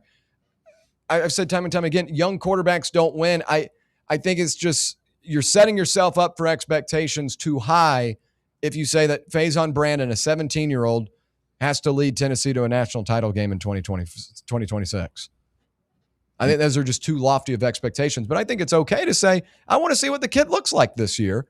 And then in 2027, you got a lot to look forward to. And who's to say it gets better? I mean, we soon forget losing 15 in a row to Alabama. I mean, there's no guarantee that we fire Heupel and we get somebody better. I mean, especially right now, the SEC hired 5 new head coaches. I mean, the coaching pool is a little depleted at the moment. So I don't think we have much room to improve as far as head coach goes. Do I think Heupel's the best head coach in the country? No. Do I think he's better than 80%? Yeah, I do. Realistically, because I think anytime you're going to fire someone, you already have to know who you're going to hire. If you want to do it successfully, that's always been my philosophy. If I'm moving on from someone or something, I want to know what my next plan is going to be. And if you're going to fire Josh Heupel, who are you going to go hire?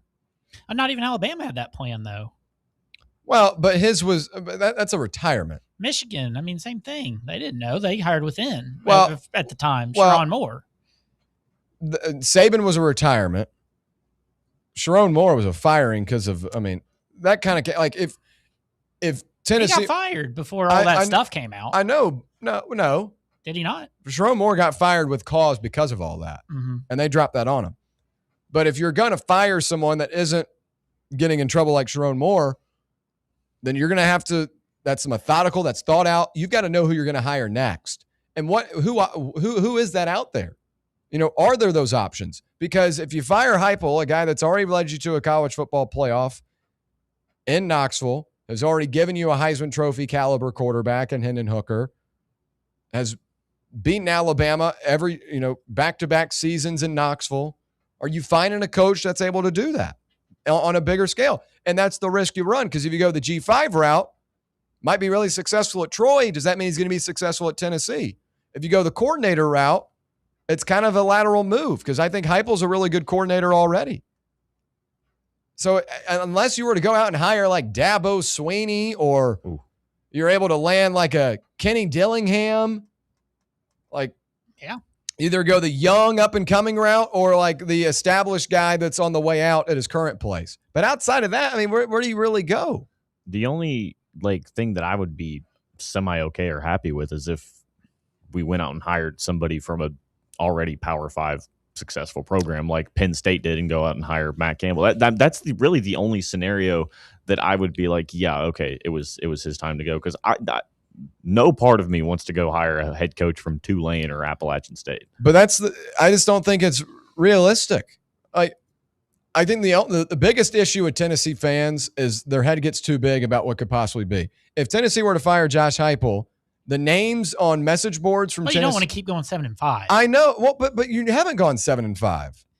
But we're also banking on our quarterback and our defense being all world again. I know, but this is going to be a transition year for a 2027 year that you anticipate is much better. We think. How do teams get better over time? If you're the best team out there, if that's the expectation every year, how do you get better? I mean, there's a lot of other teams just like Tennessee as a program that have been fine staying at the top. We're a mid-SEC team right now. We're also new to the game as well. Like we sucked really bad for 2 years ago in a playoff, and we're losing games at home by 25 to Vandy. Well, you gotta. We're losing bowl games. You got to take the Nico thing into account. No, I don't. But there's. I didn't talk about Indiana's quarterback before Signetti got there. Boom, they're in the playoffs. I know, boom. but that creates But I'm saying that's the example, right? Signetti didn't have the rug pulled out, and that's why I'm saying I don't think we can hold everyone to the Kurt Signetti standard. We've never seen that before.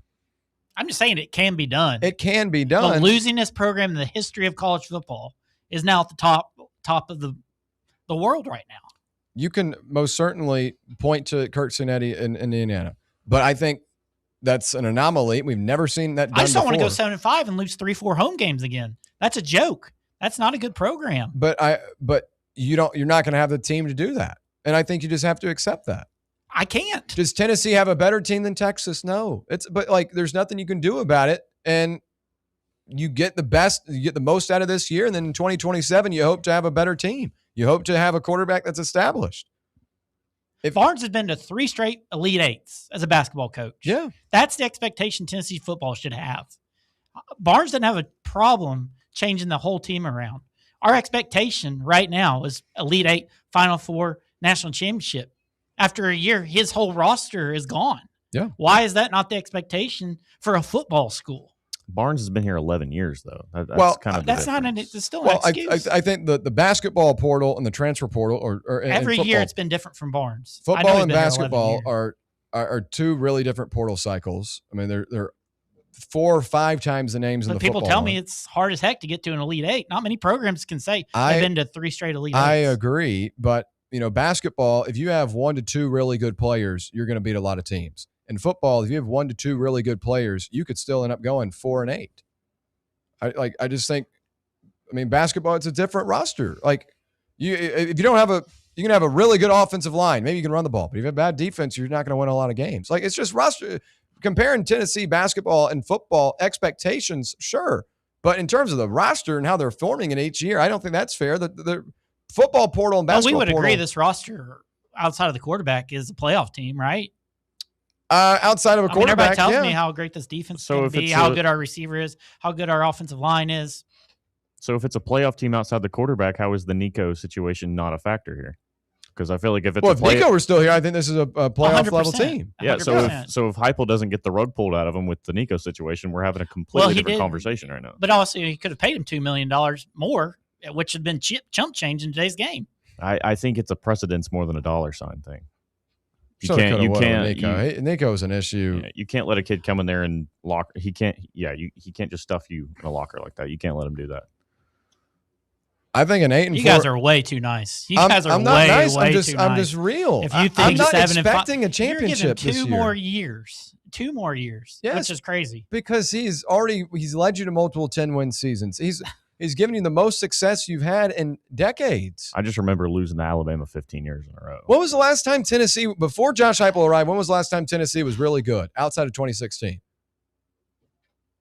Name the year. You can't.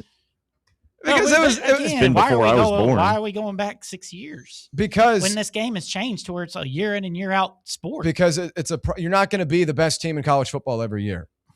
It's like there's one winner. Y'all every year. are down here. I've never I'm seen. playing. I want to be up I've here. never seen a team. We're talking about all these 5-star recruits and all this stuff. I've never and seen how a great it is. six-peat. And So you what guys I'm are now saying fine is with 7, every 8 and 4, 7 and 5. every year is going to be different. Just because you have one bad year doesn't mean you blow everything up. It's about to be 2 bad years. Well, last year you had a bad defense, and that was an issue. But you adjusted. You fired the coordinator. You made adjustments. I thought he did his job this offseason. I thought he did everything he was supposed to do this offseason. A+ higher at DC, A++ higher at strength and conditioning, A roster on the defensive side of the ball, and then I'd say a B on the offensive side. Not getting a quarterback was big, but it's okay to have leveled expectations. Not every year is going to be a championship. I think if Joey Aguilar, A lot of other programs disagree. The best disagree. Well, when you're playing in the money we are. Okay, but is Georgia gonna fire Kirby Smart now? Because no, he is. Don't even bring. You can't. Well, put them in okay, the but same boat. they haven't done anything in 3 years. They're in the playoff. Oh, but they've lost every time. I thought. Okay, I'd rather be where they are than where we are. So, I thought if you're not The worst winning, thing they got for him is guys speeding down the highway. I thought if you weren't going to be a national champion, then why? But I'd rather be in the playoff. I don't want to be talking 7 and 5. I'd rather be losing first round in the playoff. I was much happier going 10 and 3 with Nico getting his butt kicked by Ohio State than I was last year. I don't think it's hard to realize or just at least understand. You're looking to progress this year. You're looking to make progress on the defensive side of the ball, which was an issue last year. You made the right hires. You're looking to make progress into the 2027 year. Not every year is going to be a national championship team. And personally, I think 7 wins means we would have to lose to either an Arkansas, an Auburn, or a Georgia Tech. Arkansas won 2 games last year. Auburn won 5. Arkansas's there, but again, they won 2 games last year. Auburn's at home. Arkansas lost by 3 to us at home. I do not. And when last time we went to Arkansas, we got our butts kicked. I do not. Last time we went to South Carolina, I don't want to bring up that either. I think 9 or 10 wins is more possible than 7 wins this season. I'll say that. I don't agree there, but I have a lot higher. I have a lot higher, and I know you do. For this team. But again, the SEC 9-game schedule, you're going to play LSU, Texas, Alabama, Texas A&M. What do you go? What do you project is the record in those 4 games? 0-4. Okay, so why are we going to be mad if they don't go 4-0? Why are we not going to be what? Why? So if you're saying that the expectations make a national championship this year, yeah, I'm saying yes. But you've already admitted we think you go. But there's no reason for me to think like that. Is what I'm trying to say. But they're better teams. There's no reason for because they went out and did it. They went out and got the best of the best. Texas was already loaded. They didn't need Cam Coleman, but guess what? They went out and did it. Well, they also have got a coach that has not met expectations. He didn't want anything, and they're still keeping him around. He has a great roster, but he doesn't. He's why not are they really not firing anything. him? They probably should. Honestly, I don't know what they're doing. I'd take Sark here. Well, I like Sark a lot, but again, you're not getting him. Regardless, there are other coaches. If you guys like being mid SEC, I don't like being down mid. there. I like being real, and I know that this year is not going to be it. I don't think you're going to be bad. I just don't think you're going to be elite. I don't think you're going to be a playoff team. But an 8-4 season, and you lose 4 of the top 25 games you play, like you did last year. I remember getting mad because we'd always finish second to Florida, and we would never go to the SEC championship. Now we can't even make a 12-team playoff. Like it's sad when 5 teams from your conference are making it year in and year out. You're not one of those teams. You've made it once. And the 3 and you know what's going to be a saving. Had it. You know what's going to be a saving grace is, and what he's saying. He's for the 2014 playoff. No crap, you are. Because you know you can't make 12. Why not expand it so I don't lose my job? And I can say, oh, we lost first round of the playoff.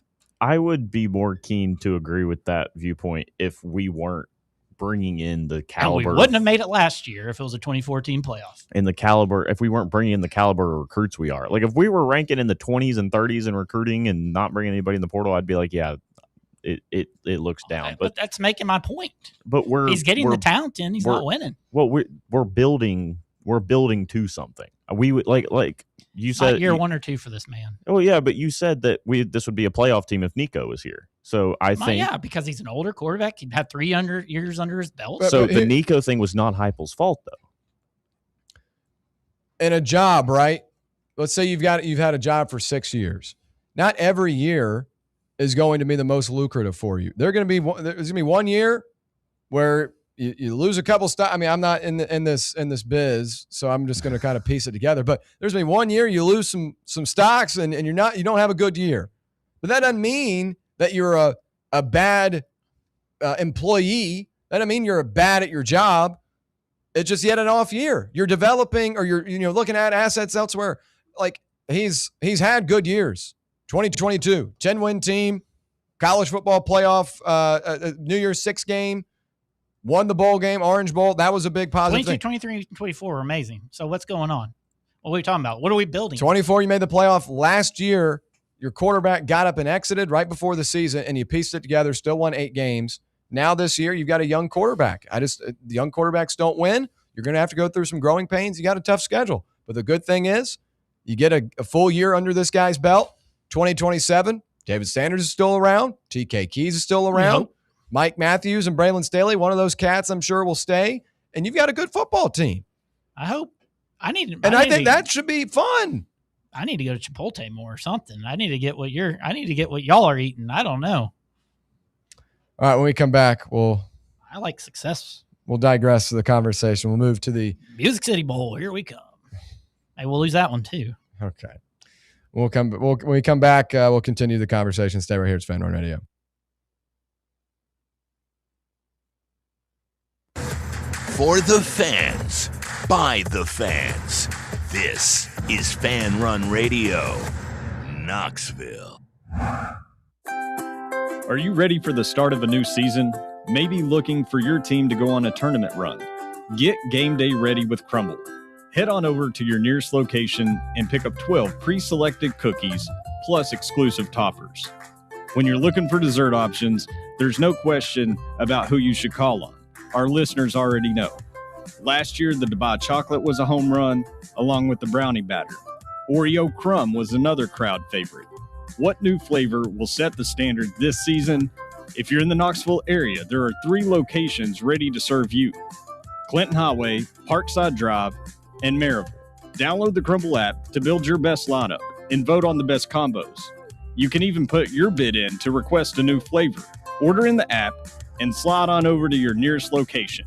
Tell them Fan Run sent you, and as always, it's for the fans, by the fans. Don't miss the cookies. White Claw is taking hard seltzer to new heights with White Claw Surge. At 8% alcohol, White Claw Surge is a stronger wave of refreshment that doesn't compromise on taste. Available in 4 bold waves of flavor like ripe blackberry, citrusy blood orange, zesty natural lime, and tart cranberry. Check out your favorite retailer in-store and online for the White Claw Surge Variety 12-pack and 16-ounce single-serve cans. White Claw Surge. Please drink responsibly. Hi, I'm Dr. Jacob Wilco at Knoxville Smiles. Have you ever wanted to improve the look of your smile? We know firsthand what the power of a great smile means to a person's confidence and health. Our team of doctors can provide you with an array of options for helping you achieve your cosmetic goals. From simply moving teeth into a better position, to reversible cosmetic bonding, to full mouth implant-supported dentures. It is our goal to help patients feel good about their appearance while achieving optimal health. Want to learn more? Call us at 865-539-1776 to schedule an evaluation, or visit us online at knoxvillesmiles.com. Running a business, coaching a team, planning your next big event, you need more than just gear. You need SM Athletics and Logo Solutions. Custom uniforms, branded apparel, promotional products, done right, done fast, and built to show off your brand with pride. From local businesses to high schools to major universities, SM Athletics is trusted by winners. Get real service, get real quality, get noticed. SM Athletics and Logo Solutions, where your brand comes to life. Visit smathletics.com and let's build something great together. Smoky Mountain Brewery is the place to be for game day. From the moment you walk in, it's wall-to-wall big screens, making Smoky Mountain Brewery the perfect place to watch the Vols or your favorite team in action. With locations in Turkey Creek, Maryville, Pigeon Forge, and Gatlinburg, you're never far away from a great time at Smoky Mountain Brewery.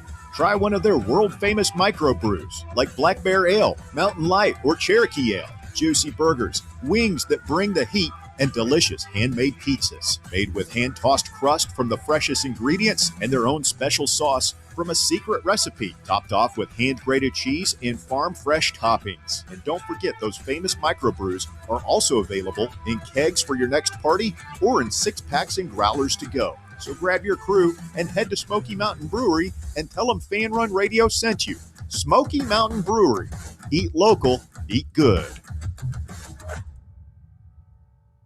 Fan Run Radio, the flagship station for Tennessee fans. This ain't no wishy-washy, limp-wristed, kale-eating, half-ass sports radio station. We're your in-your-face, truth-telling, say it loud, flag-waving, face-painting, hardcore, bring the noise, causing a ruckus, don't give a damn sports station. Sports talk that doesn't just hang up and listen. For the fans. This is Fan Run Radio. Get some.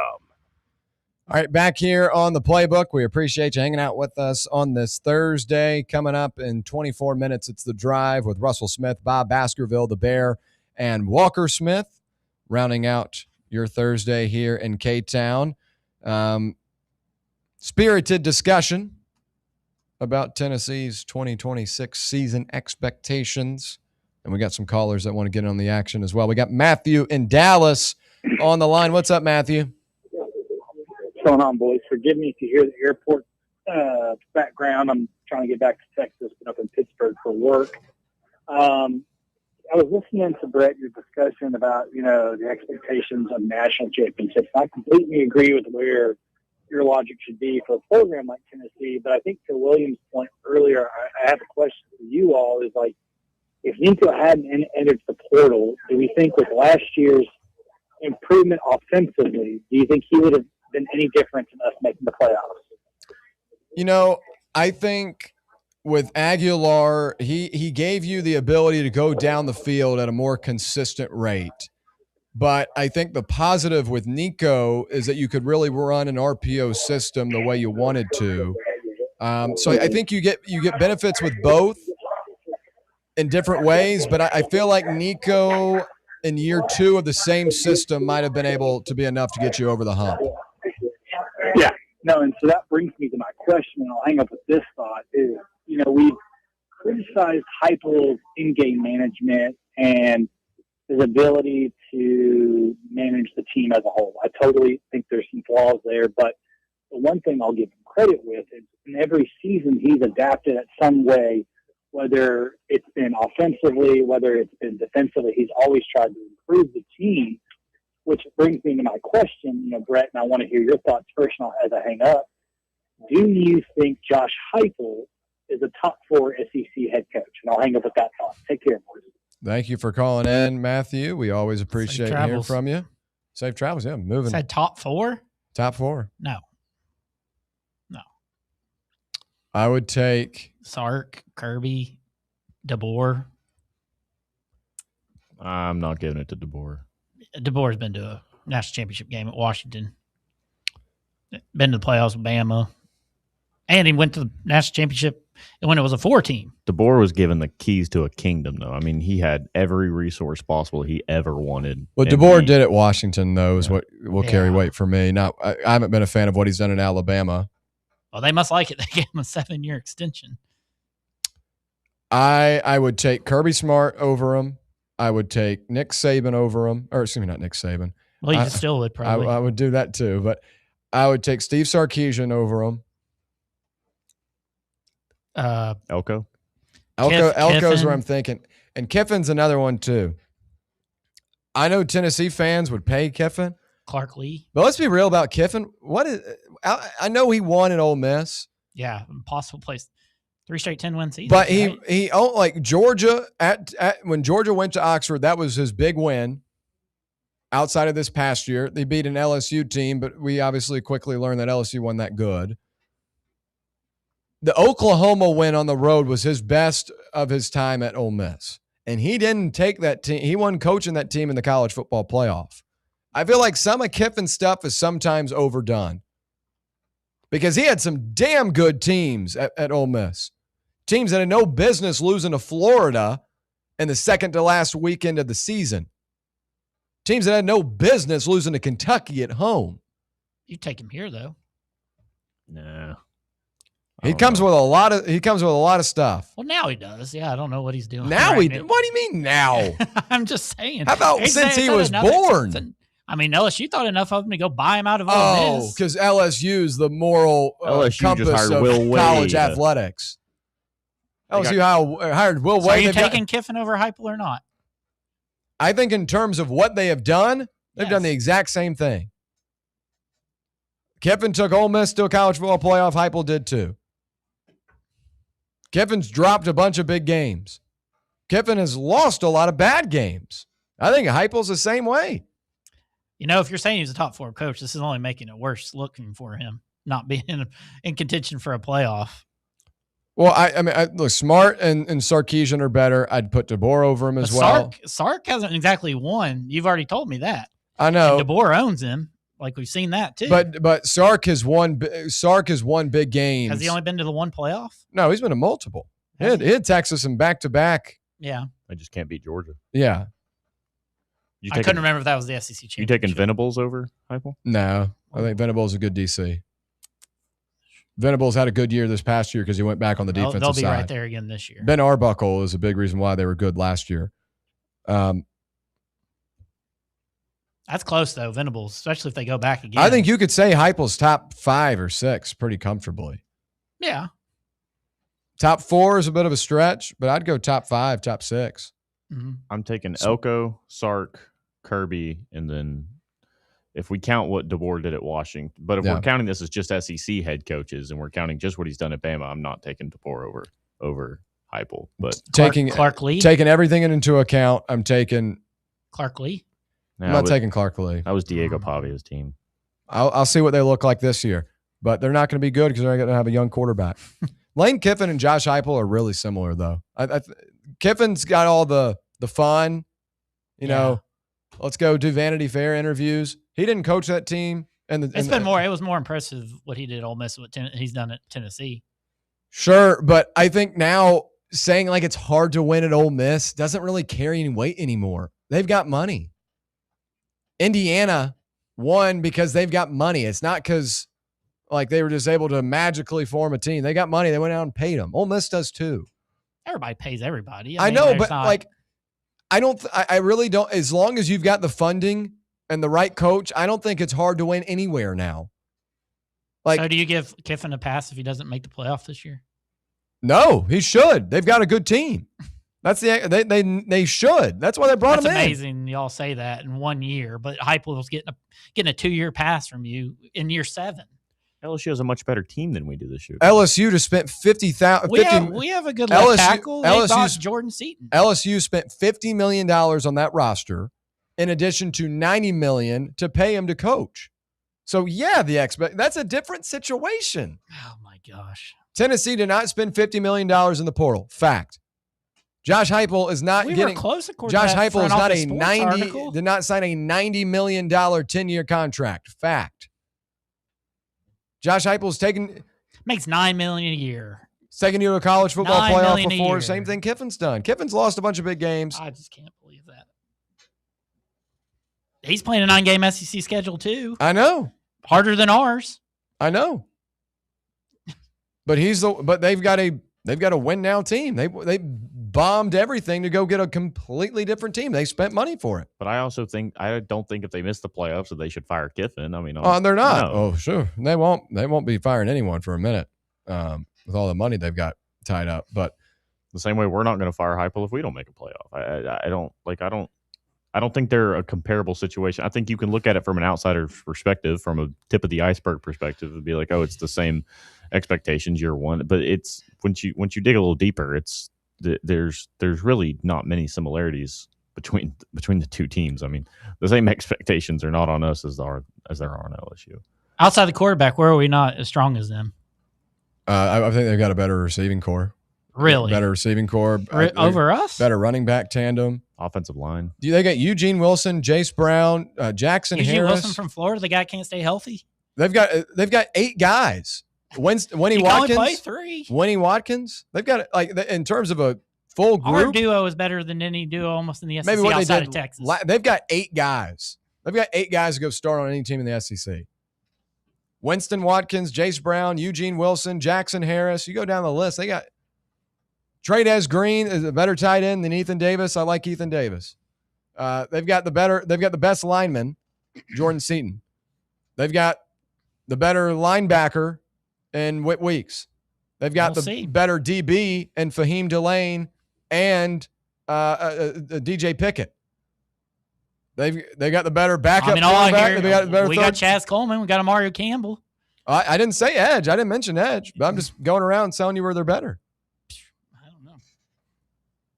We'll see. What did LSU hire Lane Kiffin for this year? When they did a coach, they fired Kelly. What did they hire him for though? When he got a national championship.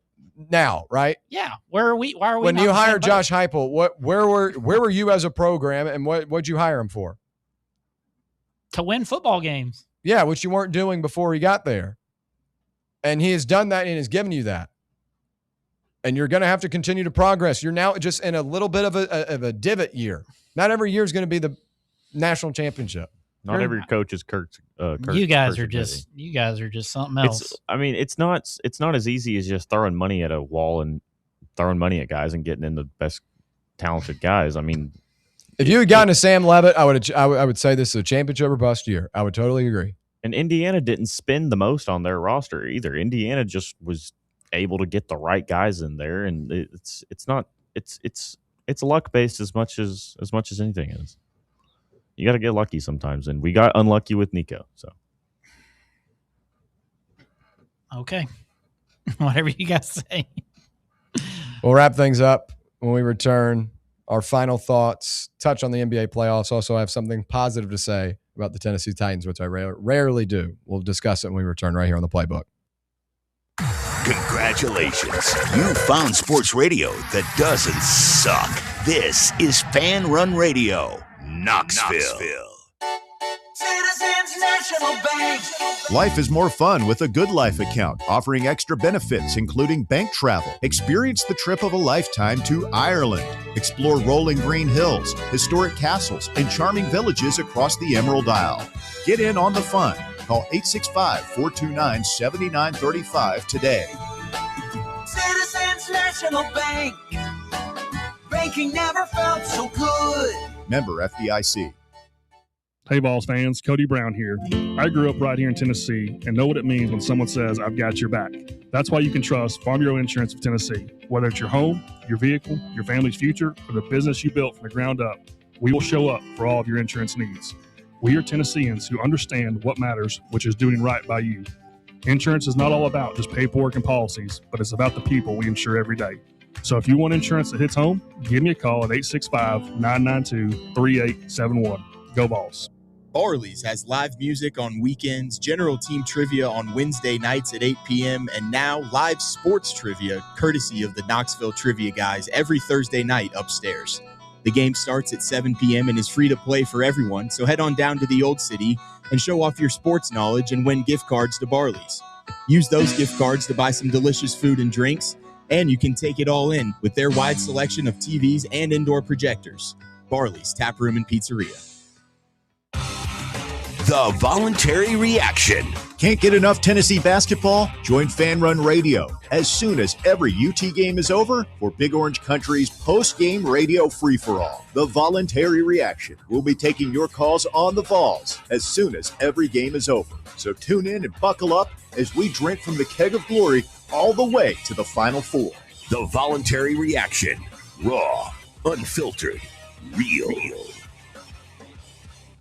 All right, wrapping things up on a Thursday edition of the Playbook. Some fire in hour 2 today. You got to like it, though. Yeah, he's like, man, we spent an hour on that.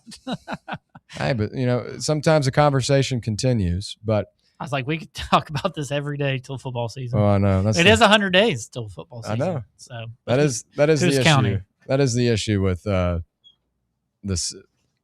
Well, it's not an issue this time of year. In June, we'll be praying for stuff like that, to have a conversation about the same topic, go for 45 minutes. But it's just that time of the year. expectations, all over the quotes, place. all of it, So, real quick, NBA playoffs last night. Thunder get even. That was expected, at least on my side. The rest wanted it too. The refs, FanDuel, everyone wanted it. Hartenstein can just play offensive tackle out there. Yeah, but I figured the Thunder would get back, and they did. So now this goes to San Antonio.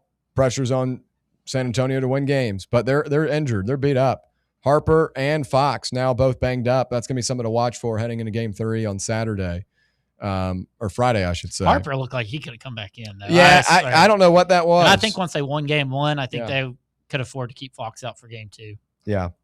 And then Knicks Cavs tonight, Game 2. I ruled real quick. Which dunk was better? Do you like Castle's dunk last night or Tate? Castle against Duran. Castle. That was unbelievable. Castle was nuts. I didn't know he had that in him. He was in the dunk contest his rookie year, I think. Really? I'm pretty sure he was. Okay. Oh yeah, I didn't know, but I was like, oh my gosh. He can jump. I mean, he was doing maybe not that, but he was jumping at UConn too. That I like that one. That was good. The Thunder are harder to guard when Jalen Williams isn't out there, though. I think they're a different team. They play better without him. I have to move off of them. The Spurs, well, they won't do it, but anyway, go ahead. Cavs Knicks tonight.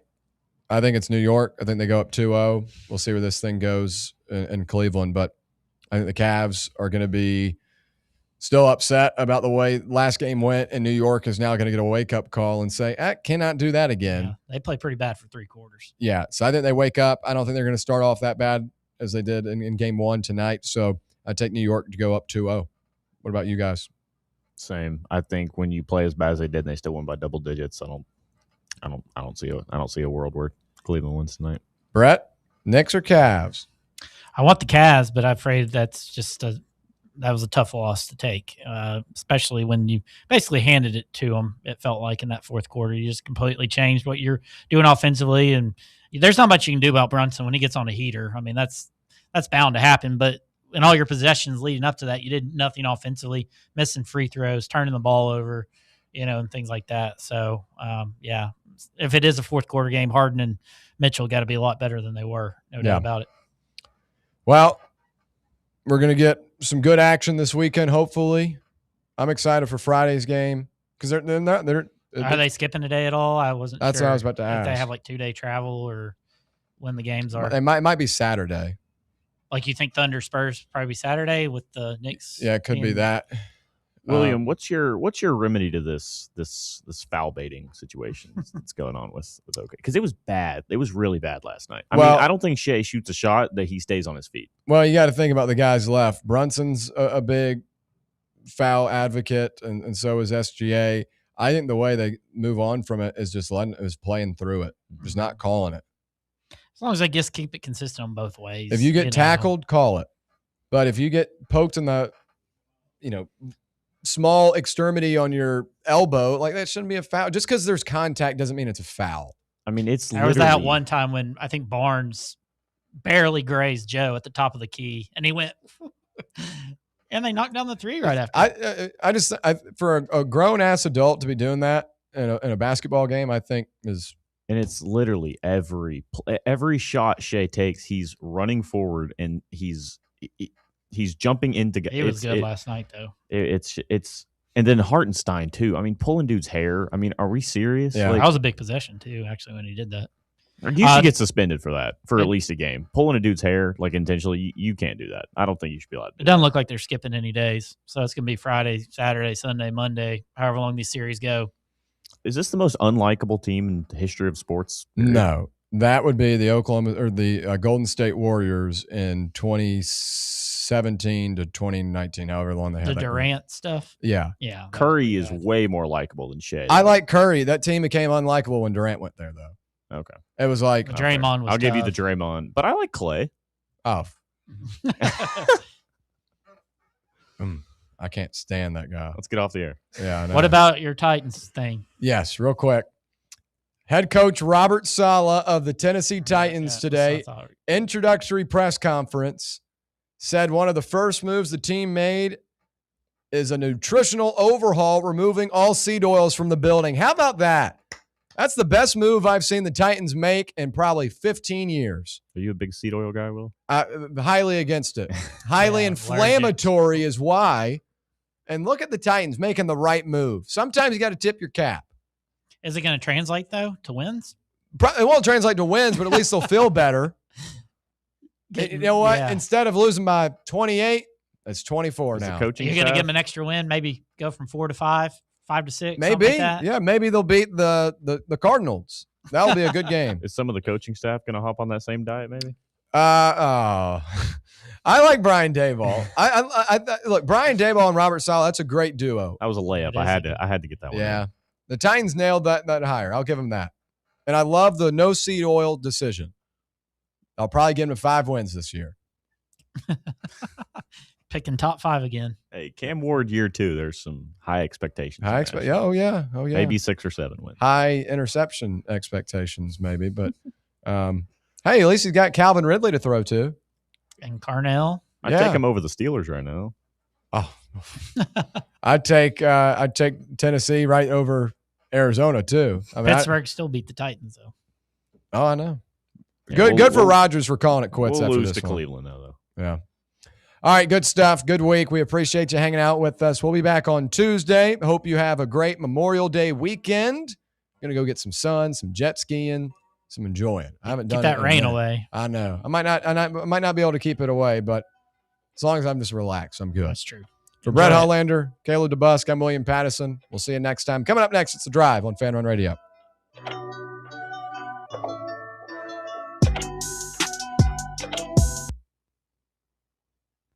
Can't get enough Fan Run Radio? Download the free Fan Run app and take the best Tennessee sports conversations with you wherever you go. Fan Run Radio, where Big Orange Country comes to talk sports. Start your morning off with your daily dose of talk sports with John Reed and Cody McClure from 8 to 11. Then it's Tony Basilio from 11 to 1. The Playbook with William Pattison from 1 to 3. And The Drive from 3 to 6. It's 10 hours of hard-hitting local sports radio every day, right here on the flagship station for Tennessee fans. This is Fan Run Radio, Knoxville. Citizens National Bank.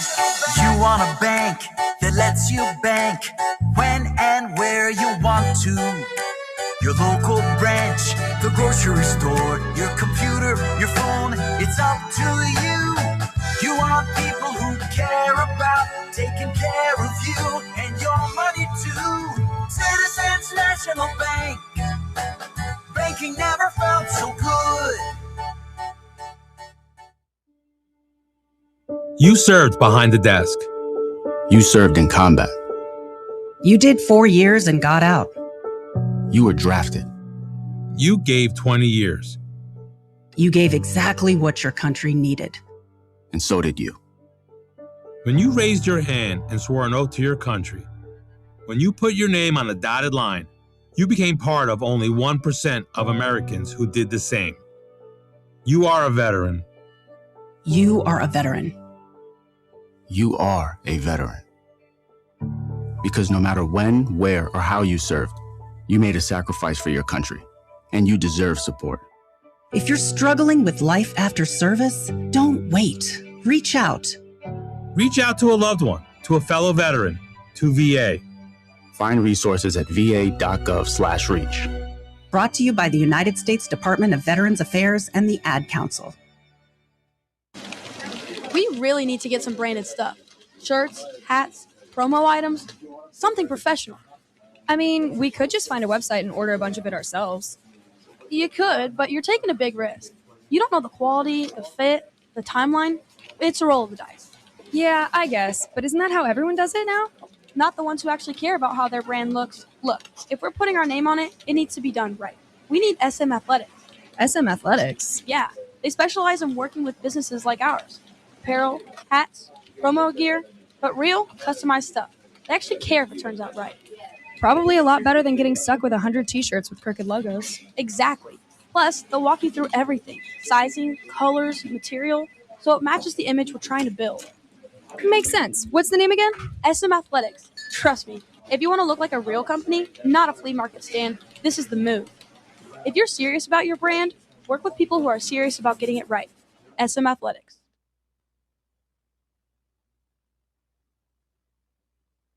You're listening to FM 105.7 and AM 1340, WKGN Knoxville, and W289CU Knoxville.